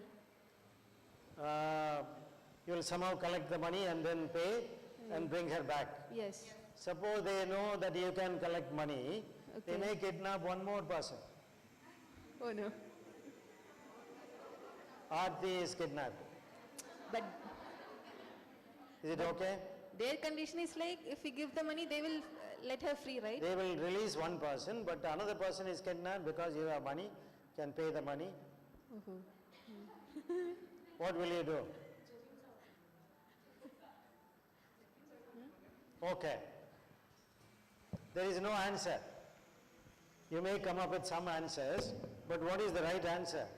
You don't know. Whenever there is a crisis, whenever there is some stressful event, what you have already stored will be operated. Suppose you say, I have no money, I am not going to save our friend or our group member who has been kidnapped. We may not proceed further. Your value system, based on the environment, based on what is within, will guide you in a very critical situation. Some people will say no, even though they don't have money, they will say somehow we have to save her, what shall we do? Now, Javin Shah said, okay, let them take Navina or anybody for that matter. Okay. So, what is within you? That is important. That is our value. Not what we talk about. So, whether it is personal value or professional value, we need to understand what is stored in the unconscious. Only by hypothetical situations like this, when you answer a critical scenario, only then you will realize, maybe this is within me. This is what you would reveal in counseling when you are with somebody. Okay. So we will have a break now, 11 o'clock. We'll come at 11:30. What about St. Joseph students? You are going for your parents have come or on the way? Okay. We'll come back at 11:30. 11:30.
இதே ஒரு வேர்டை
So welcome back.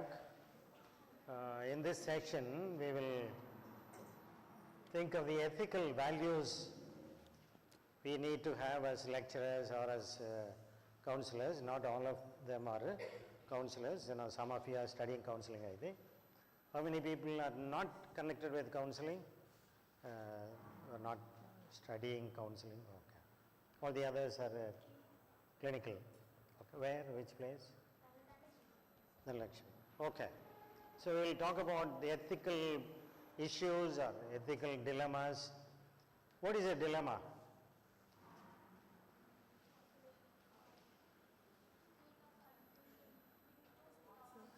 We are not sure what is good, how to choose. That is a dilemma. We are in a critical situation. Okay. Can we sit in groups of 5?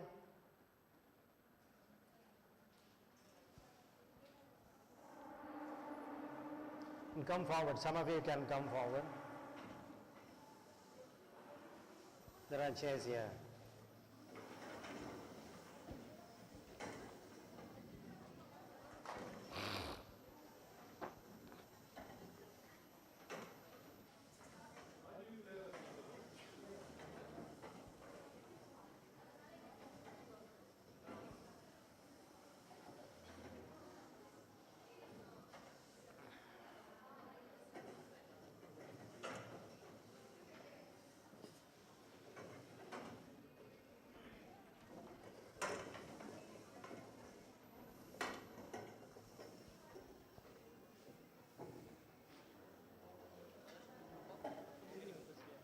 Five. நீங்க வரீங்களா?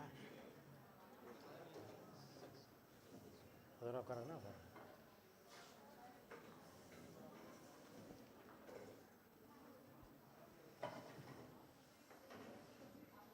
Sit in a kind of a circle so that you can share.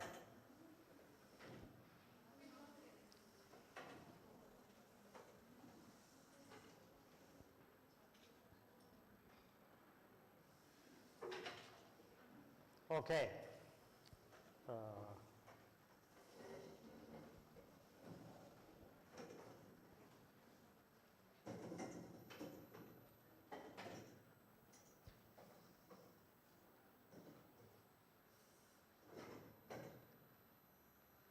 Okay. What are the counseling values? Some of them, can you tell me?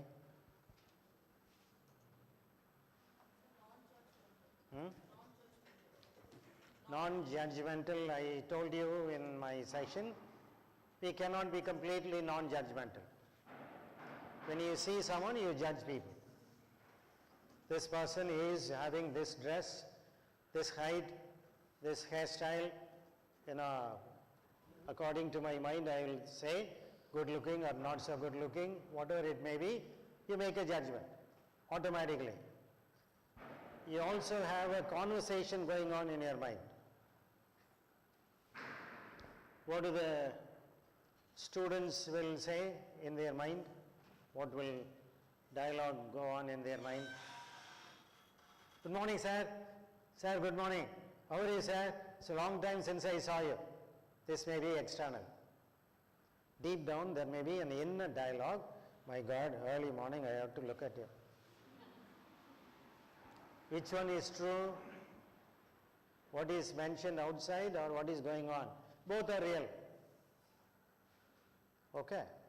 In the same way, whenever we have a problem, whenever we have a crisis, some inner dialogue will be going on. We don't say everything out to people. We don't reveal. In film world, we say censor board. We have a censor board in our mind. We will censure and then say what to say. That is why politeness is important in public. We know what to say, how to say it. To your lecturer, will you go and say, you are an idiot, I don't like your class? You won't. Even that may be in your mind. Sir, your classes are very boring. He feels sleepy. How many students will go and tell him or her? We don't. But at the same time, outside, sir, I attended your class, sir, you are very good, all that we will say. So, we have some values as part of us. How to know what are your real values? Understand your inner dialogue. Whenever you meet someone, whenever you wake up in the morning, whenever you go to college, what is your inner dialogue telling you? Okay? So, from that you will understand what is truly you, what is within you. Okay? I will show you a video, then I will ask you the question. It's only for a minute, not too long.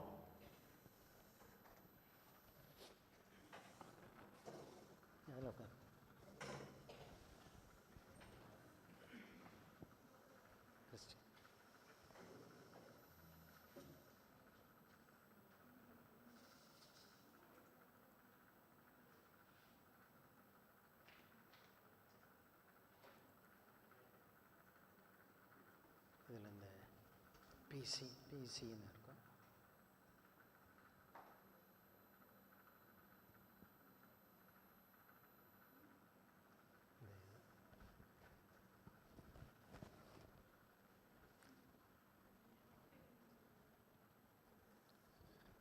I will ask you to watch this video, not for too long, okay, only 1 minute, watch it.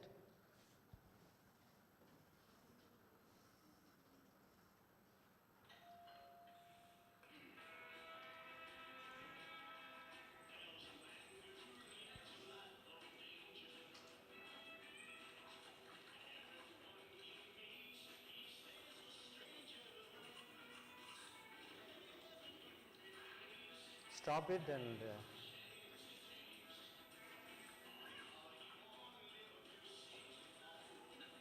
from the beginning.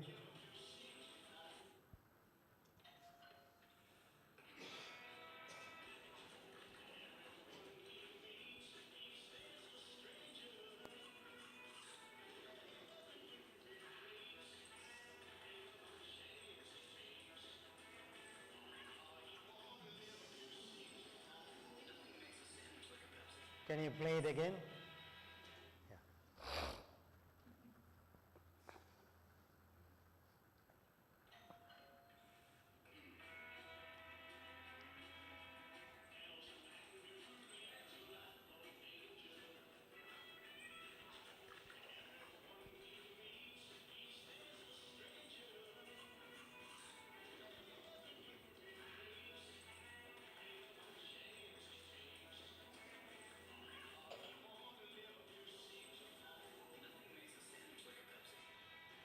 Okay.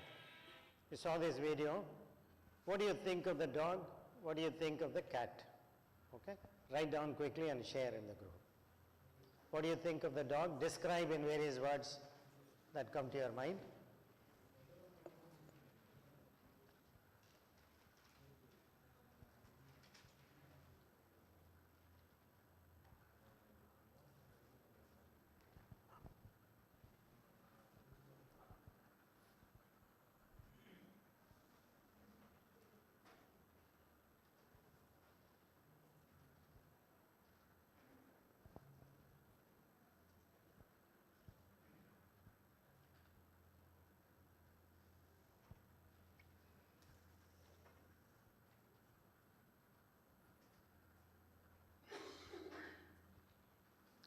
Don't take much time. Very quickly write down a few points. What do you think of the dog? What do you think of the cat?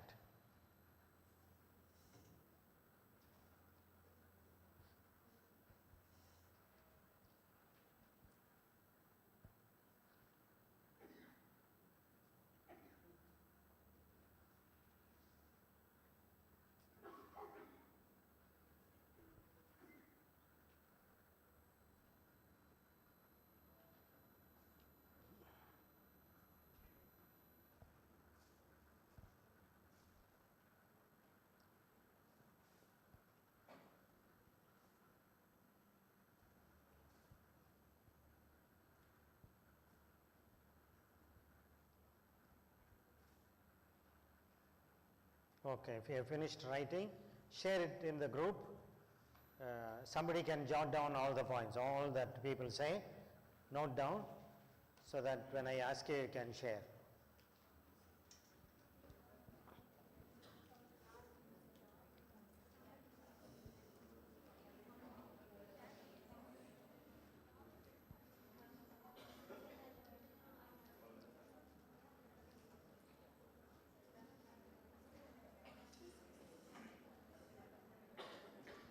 Somebody note down.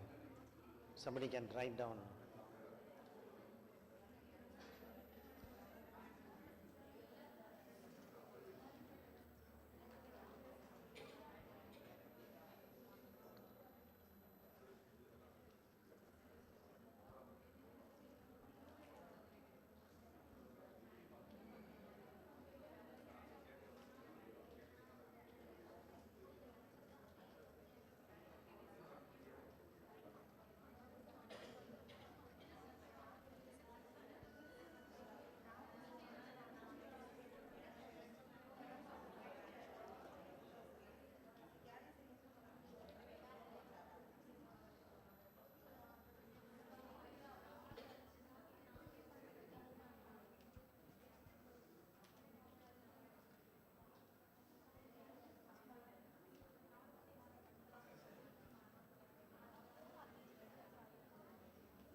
Done as a group?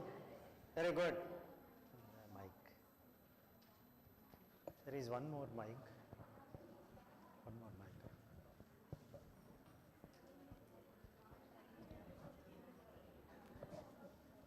If you can share with the others, say about the dog first. It's a clever dog. Clever? An innocent cat. Innocent cat. Innocent cat, okay. Any other description? Way of escapism. Way of escapism. Oh, the dog knows how to escape. Yes. Okay. The cat doesn't know anything. Okay. It was just caught by the owner. Okay. Any other point? Hungry dog. Huh? Hungry dog. Hungry dog. Okay. I want you to describe with various words. Okay. It's more selfish and opportunist. Which one? Dog. Dog. Very selfish. And opportunist. Opportunistic. Yeah, and very clever. Very clever. And in the case of cat, it's unaware about the cruelty of the dog. Okay. And innocent and helpless. Innocent helpless. Okay, very good. Sir, the cat was cat also involved in that event. Okay. Maybe. So cat is also involved in this. an accomplice in the crime. Yes, Okay. sir. Any other? Dog have a presence of mind. Who? Dog Dog have the presence of mind. Very good. Almost the same, sir. Clever, smart, selfish. It has a good presence of mind, and it can easily distinguish between a Pepsi and a cola. It can distinguish between a Pepsi and a cola.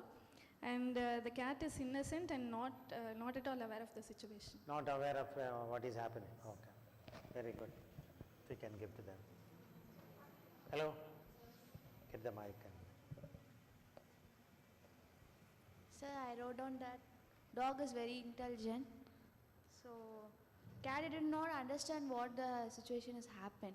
If the cat will punish by her owner, next time the cat become clever. Next time? The cat become clever. Will become clever. Okay. How sure are you? Sir? How sure are you? Because that punishment of conditioning makes Okay. cat to be become So your clever. theory is punishment will make people change. Yes. Right? Yes, sir. Okay. Any other? Any other about the dog? Sir, dog is hungry, so dog did that.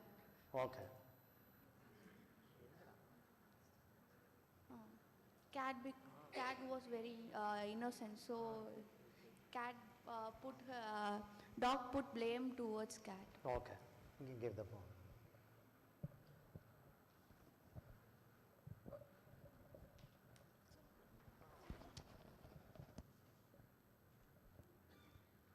first we tell about the dog. After drinking the Pepsi, it gets some clever ideas and put the blame into the cat. Okay, And the poor cat is going to get scolded from its owner. okay. And from my group, How will you describe any other words for the dog or the cat?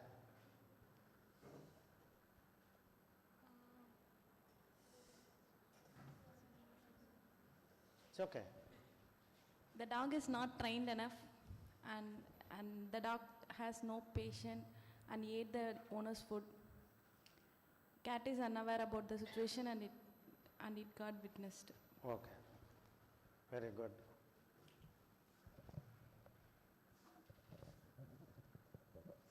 Sir, I perceive in the way that the dog might take revenge on cat. The cat may have done taking any revenge, okay. The cat might have done any some kind of disturbances to the dog, so it have taken revenge to the cat in that way. That's what the dog is so smart enough to handle the situation. Both its hunger is also complete, fulfilled, and its revenge is also completed. Okay. So in that way, I'm Very perceiving. good. Anybody else? Yeah, they finished. Here, anybody?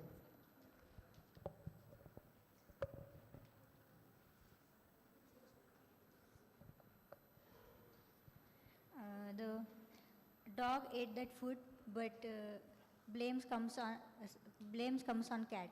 Maybe the next time cat will be aware about that situation, and she got punished by owner. So maybe she remember that next time. Okay. Until next time. Anybody else? Okay.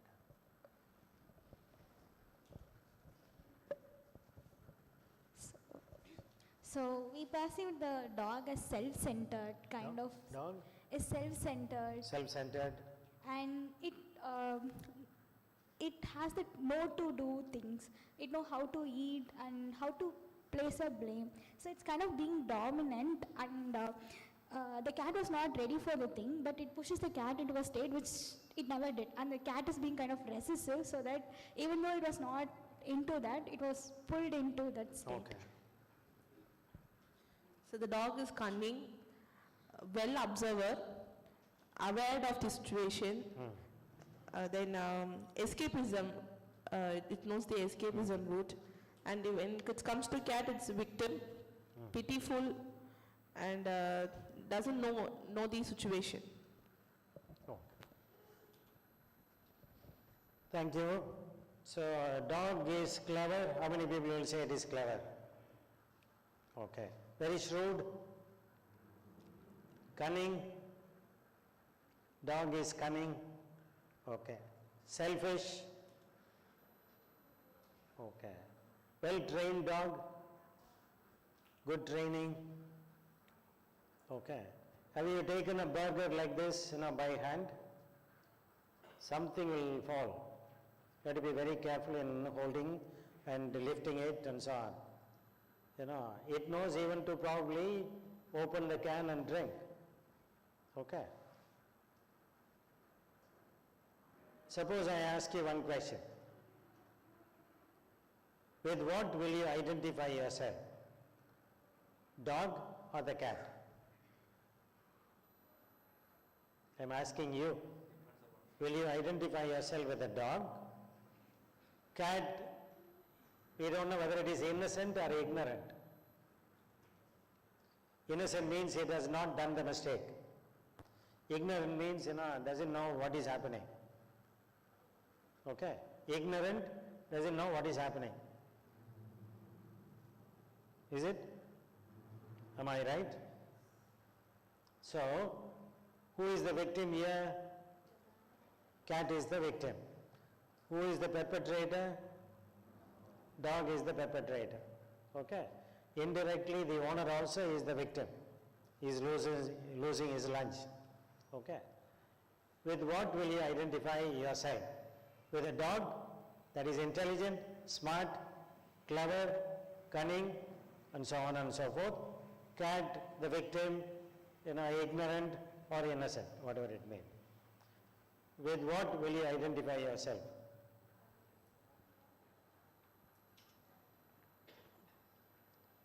Tell me.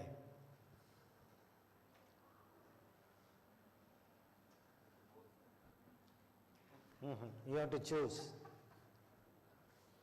With what will you identify yourself with?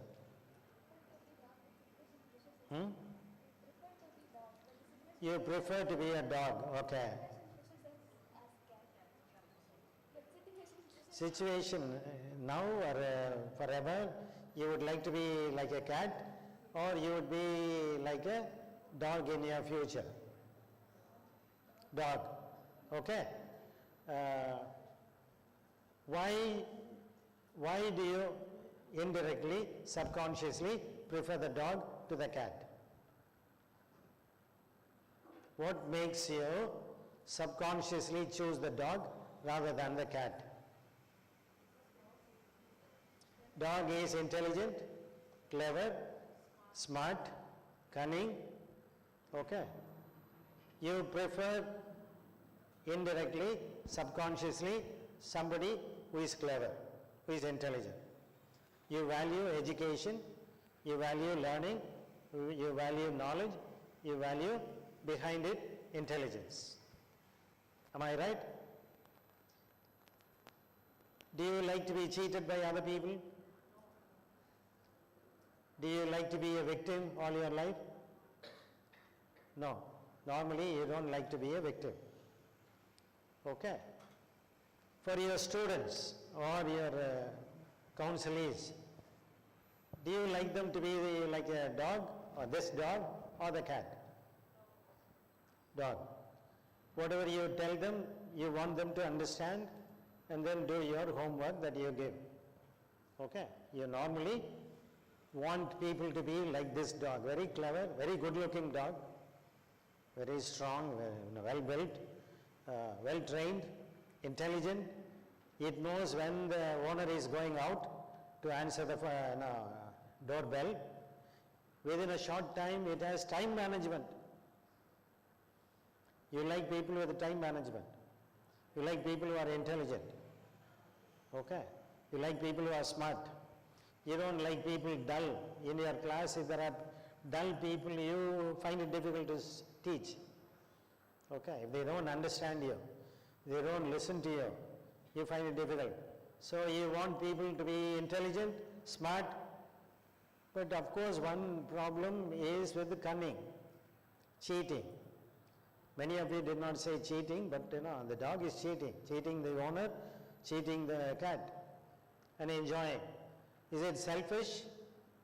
Self-centered? Okay, eating on its own without giving to the cat, even though we did not see anything. There are also some assumptions. Maybe cat also is a culprit. It shared the burger and the cola, maybe. Okay, it knows what it has done. Or maybe it will become, another assumption is, it will become cleverer afterwards. Okay, it will know what happened and so on and so forth. So, even though this is an advertisement for Pepsi, psychologists were involved in the production of this advertisement. They are using something called subliminal advertisement. If you keep on giving advice in your counseling, in your teaching, it doesn't work. People don't take you seriously. What is subliminal? You are not even aware that you are listening or seeing or experiencing something. If I had taken that last, a few seconds of the video, suppose I have not shown it is the cola, you may not even know it is an advertisement for Pepsi. But all those who watch this video, they will remember this video. Why? The dog is not like the usual dog. Dog is usually faithful, doesn't cheat. Cat is the most selfish animal. Cat will come to you only when it requires food or comfort. When it needs you, it will come and sit on your lap. When its stomach is full, it will go away. Very selfish animal, cat. But in the video, just the opposite. Dog is portrayed as selfish dog. It is cheating. Normally dog, if you train a dog, it will not cheat you. You can tell the dog, don't eat, it won't eat. A trained dog. Okay. Otherwise, a cat will come round and round, and as long as it needs you, it will come. Once its needs are fulfilled, it will go away. Okay. So people will think this video is different from what we experience. The dog is not the usual dog, cat is not the usual cat. Okay. So you will remember when you go to a mall, when you feel thirsty, you will, if you look at the cans or if you look at the soft drinks, you will somehow remember, I have seen this Pepsi somewhere. If you have seen it for the first time, when you go to a mall, you will remember, I have seen it somewhere, maybe this, let me try. That is subliminal achievement. They put something in your subconscious. Values also are put very often in your subconscious. You will act on them. Okay. So, if you can recognize what is important to you in your mind, whether it is intelligence, you are ignoring the cunning part, cheating part. But all the others are dominant in your mind, so you are choosing the dog as your preference. You don't want to be cheated. In your life, if you have suffered, you will not choose the cat at all. Suppose somebody has cheated you. Somebody makes you a victim. Somebody makes you feel that you are nobody. They are taking you for a ride. You will not choose the cat. Even if you have suffered, you will choose to be like the dog because it is smart, cunning, it has time management, it is well trained, fantastic. It will thrive in life. Okay. So we choose our values also, not only because these are good, based on our values, our experience, we will choose something. Okay? I'll show you one more. The wife of the year. Wife of the year.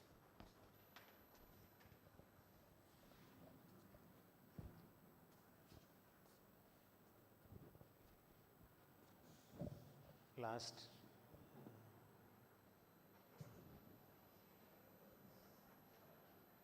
Come down.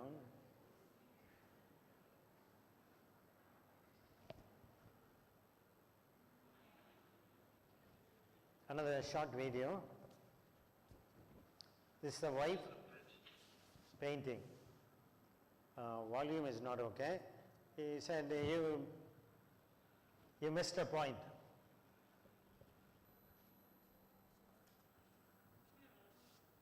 Come here, darling.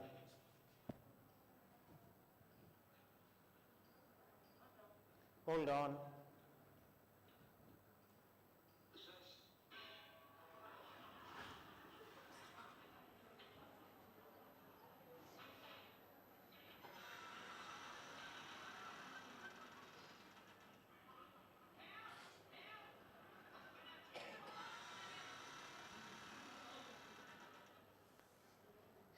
Help, there has been an accident. There has been a terrible accident. Can you play it again?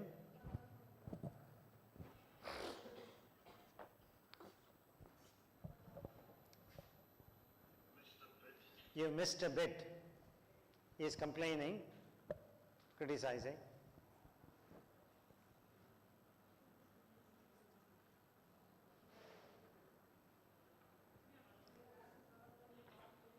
Come here, darling. She is calling him. Hold on.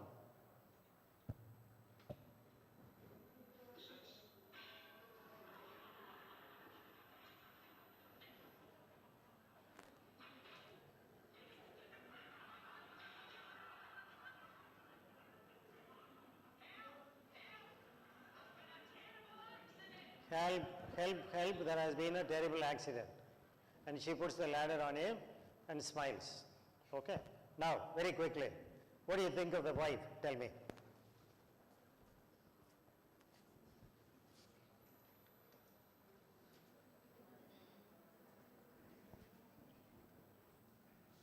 What do you think of the wife? teachers? Somebody?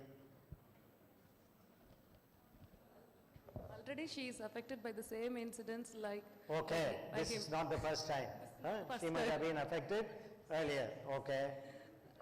That's why she make a chance and did on his head. Okay. So you are happy that she did this? Yes. Huh? Okay. Any other? We are so happy about her action. Okay. Any other?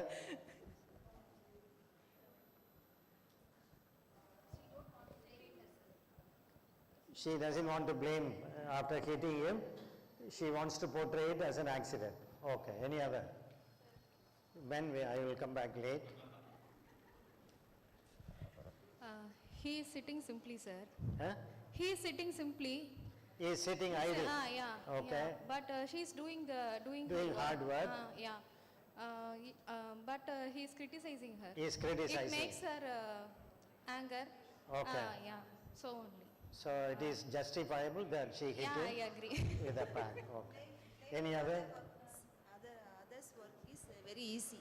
Blaming Others, criticizing others is easy. Working hard is very difficult. hard. Any other? இல்லை men அப்புறம் கேட்போம். She is affected by doing like this type of activities. So she expecting time to give her revenge. Okay. Huh? Or it may be vice versa also. Obviously, if he is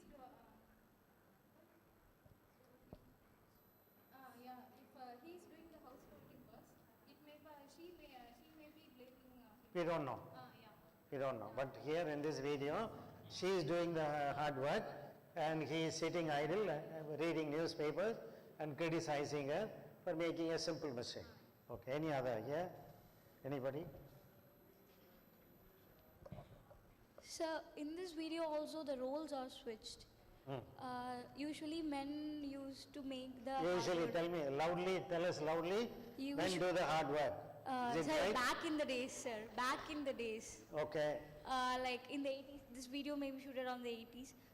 Painting works and all the like building stuffs, men were used to do that. But he's sitting idle and criticizing her. She got frustrated of it and did what she did. Okay, very good. Okay, we may not have time for all the groups to share.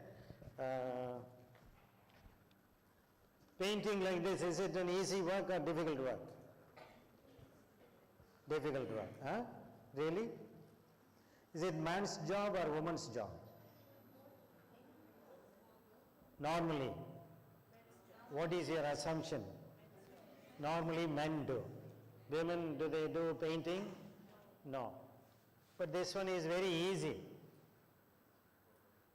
You simply dip the brush in the paint bucket, you put it this way or this way, horizontal, any way, it will, you will apply the paint. The floor, the wall is not very high. Does it require that many people should do it or others should help? No need. Is it wrong to point out one mistake? Is it wrong to point out you have missed a bit? Was it wrong? What was wrong? The way he said, probably you also mentioned earlier, this is not the first time, maybe this has been going on. This fellow is sitting idle or doing nothing to contribute to the household work and criticizing. So, wait. Probably she waited for a chance. She also had planned very well in her mind what to do. Next time I will do. Okay. She waited for a chance and how did she call him? Come here, darling. Who will not get up and go? After the wife calls him, come here, darling. Any fool will get up and go. And he went, hold on to this. And then he thought, okay, she requires his help. And he started asking who says and so on. and she banged him with a pan. Okay? She knew exactly where he would fall. That is why she brought the paintbrush very, low down. And she knew where she would hit him, where he would fall down, and afterwards, after falling, she puts the ladder. She never used the ladder. There is no need of a ladder in that house to paint. Reachable. Okay? So, she puts the ladder and pretends, as if it was an accident, and she is helping him by calling, help, help, there has been a terrible accident. Okay? Is the woman very clever? Yes. Is she smart? She is very smart. Is she cunning? Like the dog? Like the dog she behaved, Time management, as soon as, he mentioned you missed a bit, immediately she came up with a plan. Come here, darling. This man got up and went, my wife needs me. He went there and then hold on to this. Okay, bang. And then she shouted, help, help, there has been a terrible accident. Whether other people are going to believe her or not, she was very clever. But if that guy wakes up after an hour or so, will they be together? Will he go next time when he calls her, when she calls him, come here, darling? Will they stay together in marriage? Each time she says, darling, this guy will be wondering when I am going to get the hit. Okay? So, cheating, doing negative things, you require intelligence, cleverness, shrewdness. If you are not very clever, you cannot cheat for a long time. If you are not very clever, you cannot cheat for a long time. So in order to be negative, cheating, you need cleverness. But we value not everything in a person, but we value something. Then we choose either as a person or a work or something else. In counseling, if you have experience of counseling people, do you like all clients? You don't like all clients. You are a counselor, you are supposed to be non-judgmental. You are supposed to have empathy for everyone. Will you love everyone? Will you like everyone? Teachers, do you like all your students in your classroom? No. If you say all are your friends, I will not believe. Some people will say, who is your friend in your class? Everybody is my friend. No. I don't believe you. Okay. You have your own preference. You like someone who answers you very well, who keeps awake, who smiles at you, who wishes you, sir, how are you, sir? Sir, your dress is very good, sir. You like that person. Okay. You cannot say, I like all the students in my class. Not possible as human being. So you have your own preference. Are you objective in giving marks? Do all the teachers give marks objectively? I would like to know who has written this answer paper. I personally like to know. Is this person very active in my class, answering all my questions? Or is the person sleeping? Or is she absent often? I would like to know. My giving marks will be affected by my idea of that particular student. Do I not have a preference? Counselors have preferences. Do you like old people or young people? Tell me. Suppose you get some patients in counseling. You like very old people or you like young people? Young. Okay. You like attractive people or unattractive people? Honestly, come on. Attractive people. You like people who share spontaneously, with words, with gestures and so on, they are communicating very well. You like those people? Or can you tell me something about yourself? What? Say something. What will I share? Say something. Nothing, sir. You find out. Will I like this person? Or, sir, you want to know something about me? My name is this. I studied here. I had some problem earlier. I did this. I got well. You like this person or person who is not sharing at all? So we like people who are verbal, who can communicate. Do you like intelligent people or dull people? Intelligent. Okay. Sociable or unsociable people? Sociable. So even in counseling, when you are supposed to be objective, you are after all a human being. You are a person with all your psychological mechanisms. You have your own preference even in counseling. Some people will be nasty in counseling. They are clients. They will tell lies. I met here in the other floor, upper floor, I met one person. I think she was there with me in counseling. Okay. She's Christina, working in NIT, our old student. Okay, our first batch. Her twin sister also was here. They are twins. Okay. A boy was threatening to commit suicide in the school here. So the teacher brought the boy. He was not able to share. He was smiling all the time. Contradiction. He has talked about suicide. He has been threatening to commit suicide. But when you look at him, there is no problem. He is smiling all the time, very cheerful. So I told him, bring your father and mother. So I informed the teacher. The next day they were supposed to come. So mother only came along with his boy. Father did not come. When I asked her, where is your husband? He is working in Tirupati. I said, this is very important. He is planning to commit suicide. He has threatened. Why don't you come? No, he cannot come. When will he come? I don't know. Maybe after a few months. When did he go? Many weeks ago. Can you talk to him over the phone and call him or tell him? No, sir, he is deaf. He cannot hear properly. He can hear, but he cannot hear properly. Also, he is working in a place where there will be much noise. One after another. I had a hunch that she was telling me lies. I asked many questions, found out I cannot trust this woman. Because there are so many lies.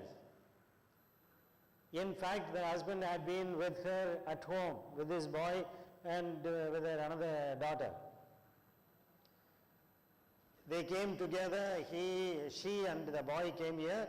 He went to some other place, maybe Chhatra bus stand here. We don't know. Is he working in Tirupati? No. Is he partially deaf? No. Okay. So she kept on telling lies one after another. Then I confronted her. I am not able to trust you at all. Within a few minutes you have told so many lies. Why are you saying all these? Nothing, sir. All are true, sir. But you yourself told me that he was with you last night, stayed at home. Only this morning he came along with him. The boy is smiling all the time. He knows what the woman is doing. The woman is having an affair with two people. Because she told me that she is working for 10,000 rupees salary for a month. And I asked her, you have to manage the whole family. Why are you working only for 10,000? Can you not find a better job? I am working here for 15 years. I don't want to go. Why don't you find a better place? She herself told me the nearby company will pay her 15,000 rupees. Why are you not going? She had an affair with somebody in that particular company, that's why she was not leaving. I don't know whether she was getting only 10,000 and so on, I don't know. So many lies. Will I trust her? Trust is one of the counseling values for me. If I judge that she is telling me lies, will I be able to trust her? What happens to my counseling ethical value of trust? Is it my intelligence telling me that she is telling lies? Should I put aside my intelligence and insight, trust her completely? I would have been a fool if I had trusted her. So what happens to my counseling values, even in reality, I cannot trust this woman? Okay, not one lie. She wanted to take us for a ride. She kept on telling lies because in order to cover up one lie, she is telling another lie, another lie, another lie. This is pathological lying. There are people who are very good at telling lies. Okay. So, what do? Only clever people tell lies, clever people cheat. So, intelligence is important, necessary, but with the intelligence you can also do good things, you can also do bad things. So, what you imbibe as a counselor, after having some experience as a counselor, will you suspect everyone who comes to you? Will you like everyone according to your values? Or will you have your preference? Suppose a client asks you, sir or madam, do you like me? Do you want me to come next week also? Suppose you deep down really don't like that person. Will you openly tell her, I don't like you? According to Rogerian counseling, called Rogers counseling, you have to be genuine, congruent. That means what you really feel and think, you should be able to communicate. There are people who are difficult clients. They will resist anything and everything. Will you like them? Or will you be able to say honestly, hello, I don't like you. I have a feeling that you will not be faithful to the homework. You don't have motivation to change. Okay? Will you be able to say? Depending on your value, your belief about your values, you will be acting in your session. So, we have our preferences as counselors, as teachers. We want to be clever, we want people who are clever. But at the same time, certain things attract us, certain things don't attract us. Okay? What is your self-esteem? Do you feel good about yourself? Or do you feel inferior to other people? Do you feel you are not as good as someone else? This also will influence your counseling. I met one lady, she was about to retire. Casually she told me, whenever I look at the mirror, I hate myself. Why? Why do you hate yourself? I don't know why God created this face at all. She was not a counselor, she was only a teacher, mathematics teacher. If she meets very good-looking students, what will be her thoughts and feelings? Feeling inferior and jealous of that particular person. Suppose she meets another not good-looking person. Already I am there, why are you here also? Okay. She will be affecting many people with her feelings and her self-esteem. Her communication will be negative. If you don't feel good about yourself in counseling, as a counselor, will it not affect your counseling session? Yes. Okay. We'll stop here. Another one, another dilemma, if you want to. We have many dilemmas in counseling. In our country, confidentiality is very problematic. In the US, I have been there many years, doing practicum and internship practice. Very easy. If, we have a duty to inform the victims or some agency when there is, an issue of suicidal ideation or suicidal plan or homicidal ideation or a homicidal plan. If somebody tells me, I am going to kill someone, in counseling he tells you, this lecturer is irritating me all the time, humiliating me in class in front of other people. I think of killing her, or killing him every now and then. Okay. Can you keep quiet after listening to that person in counseling? Can you keep quiet? Suppose you think it is not you, you like, whom do you want to kill? Okay, do. Can you say that? No. Okay. There was a case in the US after which we came up with two important duties. There was one boy studying in California. His name was Potter. There was a lady from South America, Hispanic woman. Her name was Tarasov. Hispanic culture is like Italian culture, Spanish culture, but the Italians also are very, very expressive in their actions. If they like you, they will come and hug you. They will put their cheeks on your cheek and then they will wish you. It's normal culture. Whenever they meet you, instead of shaking hands, they will come and hug you. So first time when he met her in a meeting, in a gathering, kind of a maybe New Year or somewhere, some get together, initial get together, she came and hugged him. A typical Indian man. No woman has hugged him here. So when he realized a good looking woman is hugging him, he thought, oh, she may like me. So he developed desires for this woman and believed that she was in love with him. When he came to know that she was doing the hugging for everyone, he became very jealous. Okay. He wanted her to stop it. She told him, this is my culture. You are shaking hands or you are doing this.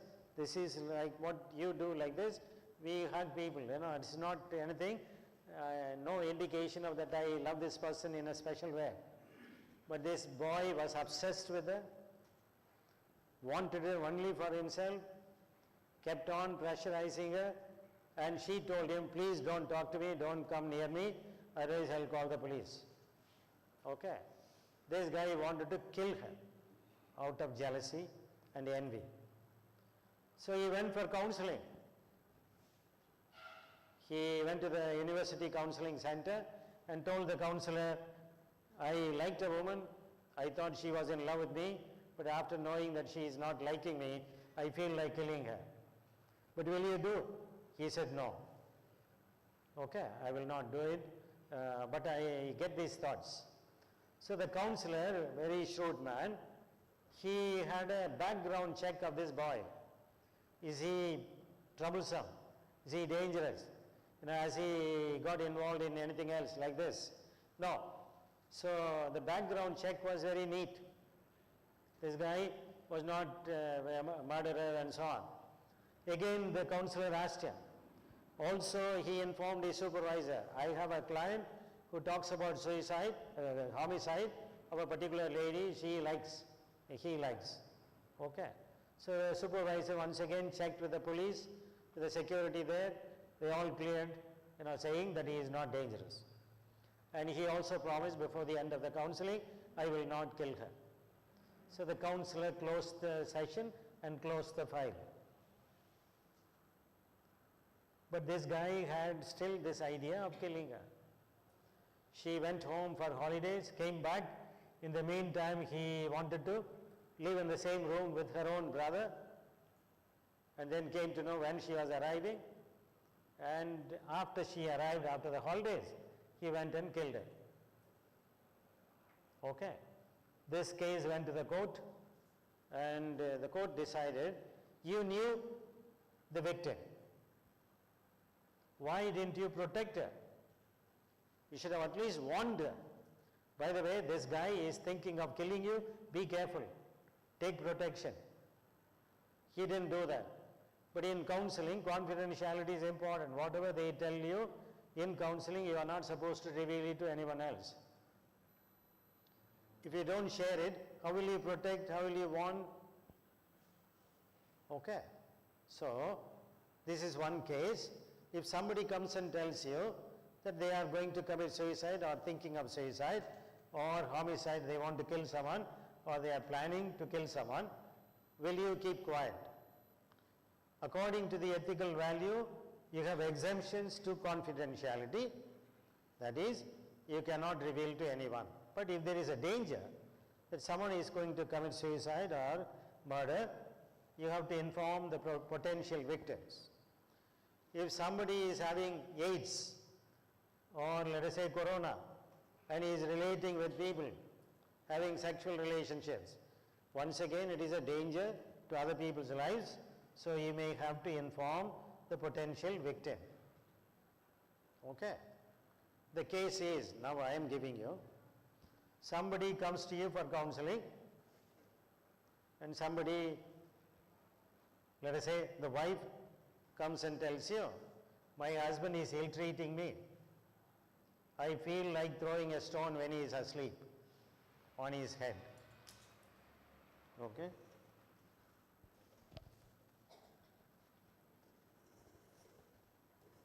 Okay? So the wife is saying, I feel like throwing a stone on his head while he is asleep. Often he comes home drunk. Very easy to kill him. I feel like it, but I have not done it. And so on and so forth. So according to the ethical guidelines, after this Tarasov case, you call the husband and tell him, by the way, you are ill-treating your wife. Do you like to come for counseling? No. I have no problem. If she had come, it is okay. That's enough. And you tell him, please take care. Your wife is threatening to kill you. When is she planning to kill me? At night when you are asleep. Okay, let her come. As soon as she enters after the counseling, she goes home, that guy is ready with a knife and kills her because you told him that your wife is planning to murder him. Who is responsible for this murder? Counselor. What about the ethical rule? Are you not supposed to follow the ethical guidelines? You are supposed to protect the victim. Who is the victim? The husband was the victim originally. After he murdered her, who is the victim? After you are arrested, who is the victim? Okay. So ethical dilemma or ethical issue is not easy to think of. Counseling is not easy. Okay. So what judgment will you have when somebody talks about counseling, murder or suicide? Do we always take these people seriously? Yeah, when I was in Liba, in the business school, boys and girls mingle with each other very, very well. They have no inhibition and so on, because they come after a few years of work. After they finish this, they will get a job, surely, 100%, and they will get married. So they want to choose their partners in Liba itself. I am going to take my scooter, one guy is shouting, if you don't come in 5 minutes, I will kill you. Should I take it seriously and inform somebody? Is he going to kill her? So which one I should take seriously, which one I should not? Somebody is saying, what is life? Why are we alive? Are they planning to commit suicide? Should we take seriously? So which one to take seriously, which one not seriously? We don't know. You have to make a judgment. So dilemmas are there all the time. Issues are there all the time. But when do you take seriously, when do you not take seriously, depends on your judgment and internal beliefs that you have, your subconscious decisions that you make. Okay. There are many issues regarding ethical dilemma. Another case, this also happened. One principal called me. It's a ladies' college. One principal called me. One student, second year, is not talking to other people, looks very depressed, always alone. I tried to ask her what is the problem. She is not telling me anything. She is respectful, but not sharing with me anything. So I gave her a list of questions, please ask her. Ask her to answer you. She is not telling me, I don't know. I told her, ask her specifically whether there is any sexual abuse going on in her life.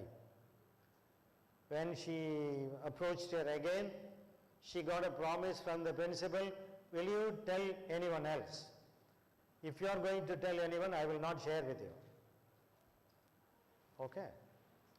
So she said, no, I will not tell anybody, but I will consult somebody, me. He said, okay, but you can consult, but let that person also not share this with anyone. She did not know the ethical guidelines of protecting or warning. So the principal came to know her own father was sexually abusing her every week. He will come to the hostel, sign the register, take her out, go and stay in a hotel for 2 days, Saturday and Sunday, Friday evening, Saturday, Sunday. He will bring her on Monday morning. Okay. When did this start? From the first year onwards. Because I am not in my native place, I am in this city. So my father comes to see me during the weekends. He took me, he told me he loved me and started doing this. I cannot stop it. Because he has threatened me, if you reveal this to anyone, where will I be? I will be in prison. What will your mother do?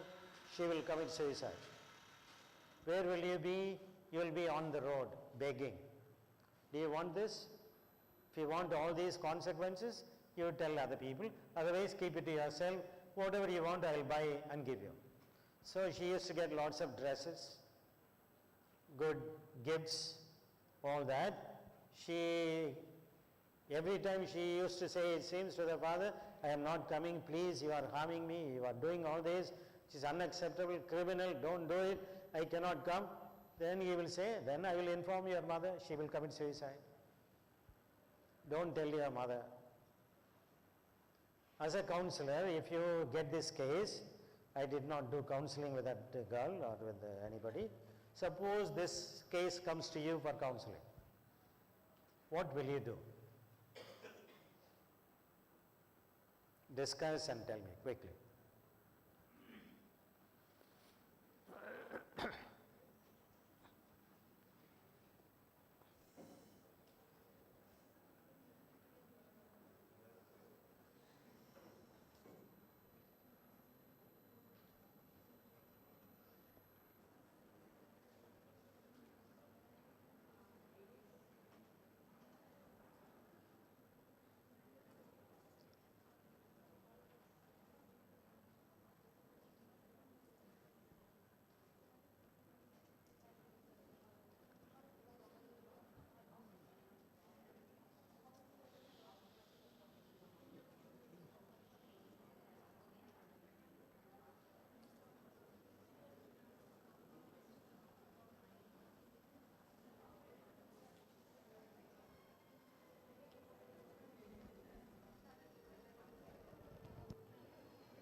So,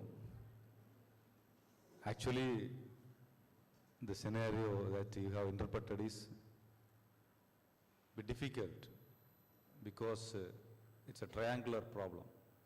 One side the girl is there, the other side father, because she has not been liberated from the situation. She's still in the crisis. And first of all, we need to make the girl to understand the situation. So how to deal with the situation and how to relate to the father, and if something happens, how to communicate this to the mother. Not immediately, and not the communication to the mother, but at the same time telling her that to come out of this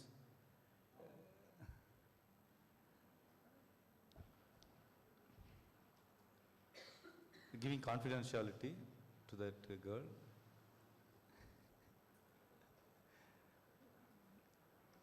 If he comes to know that she has gone for counseling or shared with the principal, what would happen to her? The father comes to know that the girl informed the principal about her problem. Will she be safe? No, she will not be safe. He may change the college, or he may Okay. get But the father other- still knows that the principal of this college knows. Yes, I think from there the situation gets diluted. Difficult. Yeah. Hmm? Who has to learn to say no? She should learn to say no to her father. Father? But he is the father. He is the one who pays for the hostel fees, college fees, dress, everything. She is dependent on him financially. So she should get out from those financial dependence maybe. So the counselor should pay some money and help her? No, Huh? not No. like that. Maybe she can share her views to her mother in a way so that her mother understands her. So that she... Okay, as a counselor I understand her. What else should I do? She is aware. She knows it is wrong. She knows father is involved. Saying out and getting the problem out, what are the consequences and what She are the... can, with my help, she can stop this abuse. Yes. But what about all these 1.5 years? 1.5 years of father having sex with the daughter. Yes, so she actually first hate herself. Rather than she's thinking of all, she first hate herself. So we should... All that she knows. Okay. How to help her? As a counselor, what is your duty? If I were in the US, I will not worry about the consequences. Because now in India, I am worried about who will look after her if the father goes to prison. If the FIR is filed, okay, he will go to prison. Mother, we don't know. So mother also requires counseling. Who will help her financially? If father is the only earning member, who will pay her for the fees? Who will get her a job? Who will look after her? Can I take that responsibility? Okay, don't worry, I have a huge fund. I will help you to come up in life. Can I do that? No. So, should I, according to the rule, I have to inform an agency? Here in India, we will normally call the police. Or women's, police, women police we will call. If it is a minor, we will call the agency for child protection. Okay. Can I do that? Here, easily. Can I go to sleep in good conscience? I have done my duty. She'll be on the road. As father threatened, father will stop relating with her, or if he is in prison, no contact. But who will look after the family? In India, not all have enough wealth to manage their life. So there is a problem. Okay. Dilemmas are there all the time in counseling. You may think being a counselor is a good thing, makes you feel happy and proud. No, very difficult. As a counselor, you have to deal with many issues. One other issue, Can I mention? Okay. Suppose, according to the law,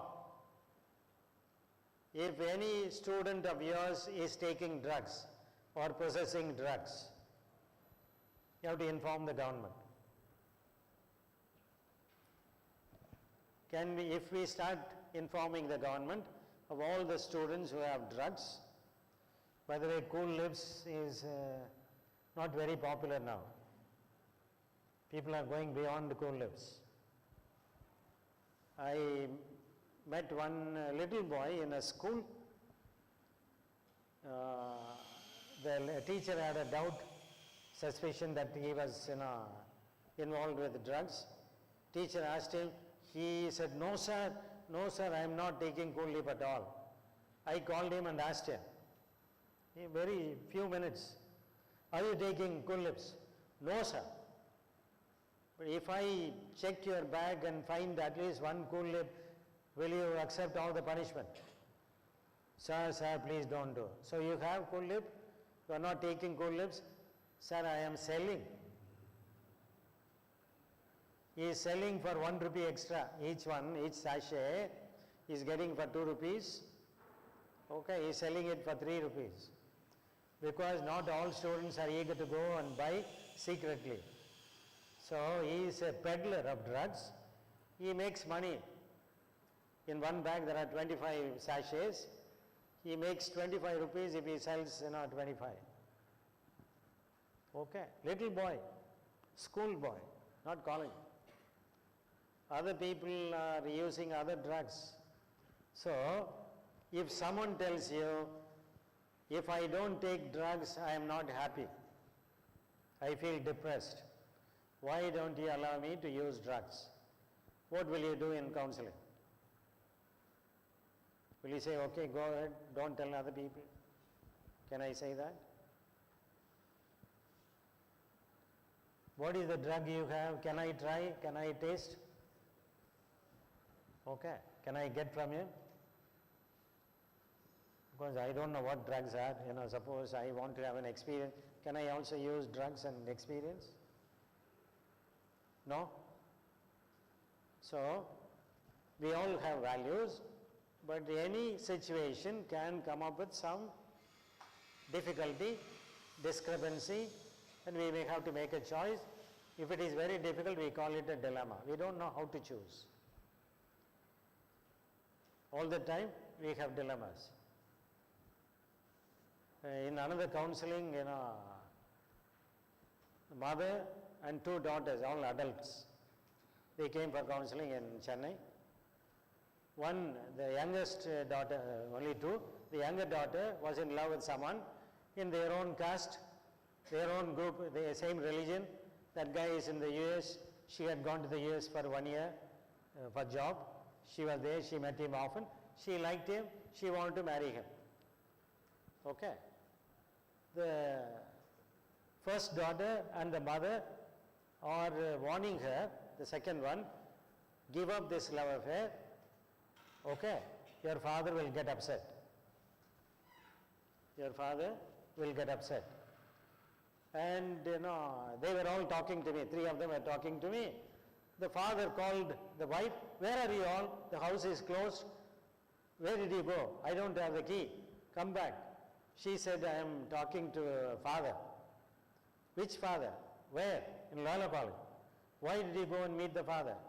So tell me, where are you? So he walked into the campus and wanted to meet these people where they were with me in the parlor, in the counseling room. He came all the way. He said, why are you talking with his father? No, we want to discuss something. What is that without telling me? What do you want to discuss with the father? No, he is a counselor and psychologist. What is the problem? Tell me. He insisted the wife to tell him the problem. She is in love with somebody. Who? For how long? For 1.5 years. But she actually told me for 6 years she is relating with him. Okay. The wife said, the mother said, 1.5 years. For 1.5 years you did not tell me. After my retirement, you don't respect me. So he developed another problem, not only this love affair. You don't respect me. You have not told me. Mother immediately said, see, you will get emotional, you will get upset, you will get angry. That's why we avoided telling you. See, you think I cannot manage. He went on and on. He told me suddenly, Father, I am getting, chest pain. Please ask all these 3 women to go away. So I had to ask them to go to another parlor.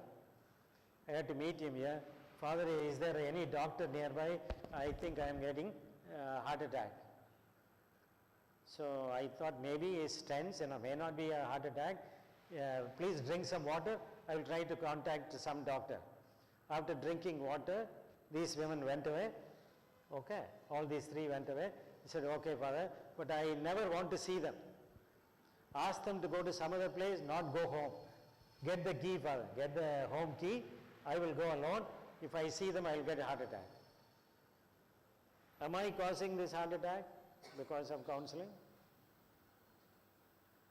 Who is the victim here?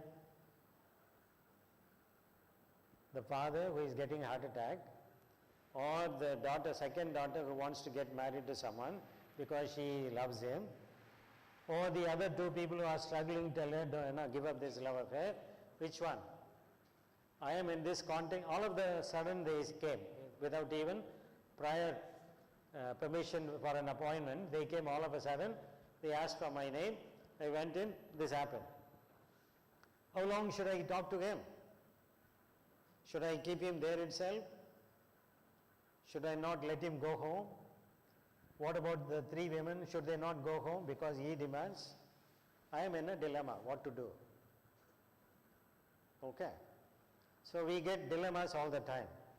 What are your values? What are your principles, ethical principles? You must be extremely alert and intelligent and shrewd to decide what to do, what not to do. Okay. So, whenever we have a dilemma, when there are 2 good things, we choose the greater good. Whenever there are 2 bad things or many bad things, you choose the lesser evil. Okay. Let us say there is an emergency medical surgery. Either the mother can be saved or the child that is going to be born can be saved. Which one will you decide?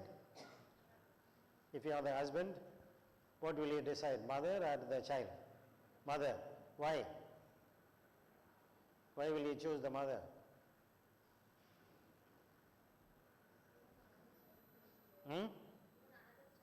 Another child, but already this is a difficult pregnancy. Delivery is difficult, only one can be saved. Pardon?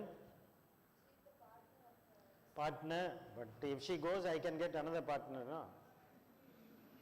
No problem. What will I do? How will you choose? Okay. So, dilemmas are difficult. It is not easy. You cannot have a quick answer. At the same time, you have to choose the right thing. So among all the good things, you choose the best. For this, immediately, for any dilemma, you can consult peers, experts. You can get to understand, in this situation, these are the pros, these are the cons of every option. Then you choose the best. Suppose there are evils among which you have to choose, you choose the lesser evil. Okay? If you don't answer me, I will cut your finger. Or if you don't answer me, I will cut your throat. Which one do you want? Which one will you choose? If you are forced to choose, you will say, cut my finger. Why? It's lesser evil. Both are evil. But you will choose the lesser evil. Okay? One evil is attending class. Another one is jumping from the bridge. One guy said, I will jump from the bridge. Why? He said that is lesser evil. So, depending on your choice, your understanding of what is right, what is wrong, you will choose. Okay? So, ethical dilemmas will happen in most of the counseling sessions. Sometimes you don't know what is good, what is bad, what is right, what is wrong. So, as counselors, We also, one ethical value is constant updating your knowledge and skills. Your 2-year program, MSc, is not enough. Okay? You need to constantly learn. So afterwards, I will advise all the counseling students, you should have good supervision. Okay? Is it time? Okay. So I'll finish here. So we have been talking about values in the first session. Value clarification is important. All values are good. All the 377 I had put up were wonderful values. But we cannot live all those values. We have a few values to live by. What are they? Are they in conflict with your partners, with your family members' set of values? So you pick and choose what is right, what is the best. Okay? You have to constantly clarify to yourself what is good, what is not good within you. Discuss with good people. Objectively they have to look at and then help you. Okay? Only then we will be good counselors or good persons. As persons and as professionals, we need to clarify the values that we have as our own. Choose periodically. Remind ourselves periodically our value. These are the values I must follow. Subconsciously I choose some other value. But consciously I have to choose these so that I will be a good person and also good counselor, or in any other profession you will be good. Okay? Any questions? A few minutes for questions.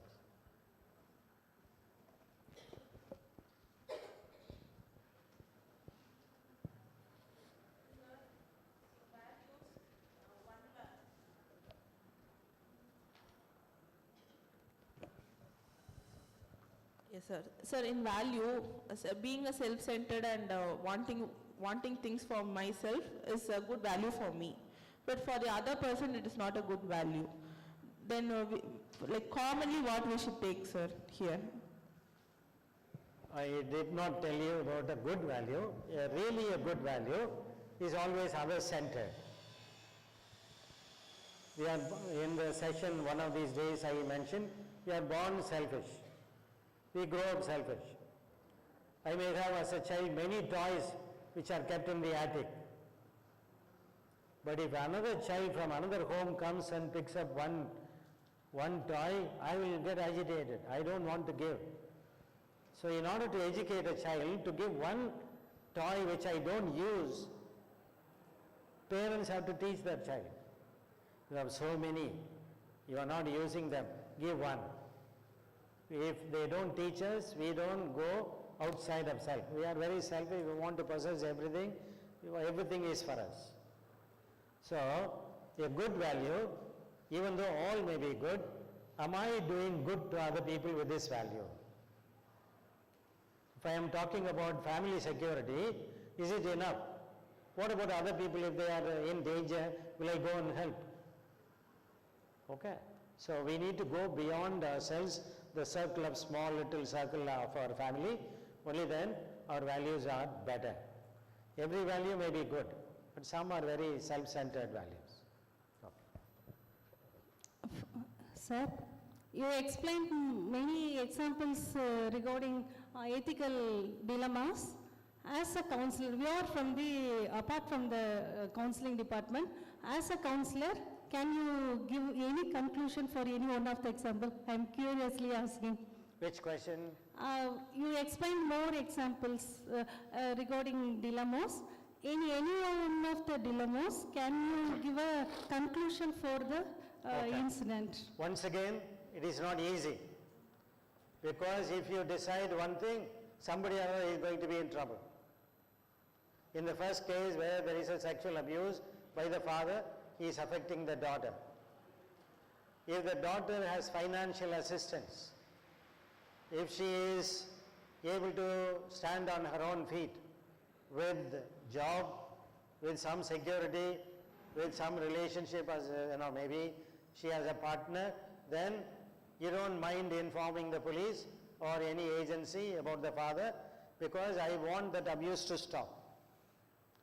Even if I don't complain, I can use the daughter to threaten him.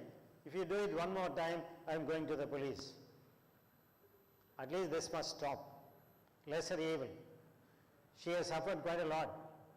So I can arrange in such a way, train her in such a way, she must be bold enough to say, if you do this one more time, okay, I'll inform the police.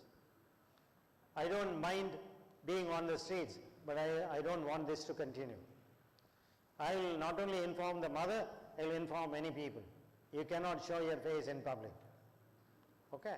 I can threaten the father through the daughter because, he would do something negative if he comes to know that she is telling many other people. Okay? So we can be creative and find various answers and choose the best. But of course, even the best answer I have for a dilemma, somebody or other will suffer, or the client herself will go through some difficulty. Thank you, sir. Now she is getting lots of gifts. That also will stop. Somebody is coming to the hostel to take her out. Nobody will come and take her out. If the college comes to know, what will be her position in the college? Emotional position. She will have to face many things. So, lesser evil or greater good, but whenever there is a dilemma like this, sexual abuse or murder and so on, we have to be extra careful, take time to discuss with some experts and choose the greater good or the lesser evil. But you have to think quite a lot. Consult even legal people. Otherwise we will be in trouble.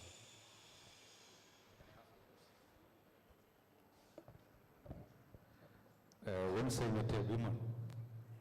She was married woman, but she had an affair with a man in the office, and they had a sexual contact, and it was registered. He without her knowledge, she made a video. And registered what? Recorded the act that has happened, sexual act. That lady recorded. Man recorded. So he recorded, and he was using it very often, telling her, no. So if you don't accept my request, then I will publish it. This was, and she came to. I met her personally, and she told what to do. And I said, you can go very well and tell the police. And she said, if I go to the police, this information will go to my husband. Yeah. Then my family will be broken, and he will not accept again. Because I don't want to continue this, because he every time tortures me, abuse me in every situation. On the other side, if I tell this to the police, I will be out of the family. So this was a situation. Okay. It's a typical dilemma. Any dilemma will have many angles, every angle will be difficult. Okay. So, in this case, the woman has been used by a man and he threatens her in the same way as the father is doing with the daughter. Similar. Okay. Whatever decision you take, you will have to face some difficulty. It is not an individual counseling. Probably you may have to do family counseling. Prepare the husband, prepare that woman, prepare for all the consequences. It is going to be endless. Will she be strong enough to go to the police and report about the guy who is recording and so on? Takes a long time. How many actresses are affected like this? How many students? Pollachi, various other places. Is it not happening in Chennai?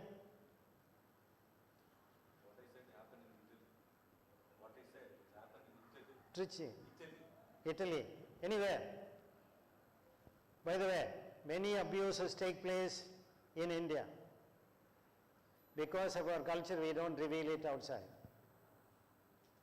There was a survey done many years ago among college students, girls. How many people have been abused when you were growing up? 72% of the people had said, we were abused one time or other.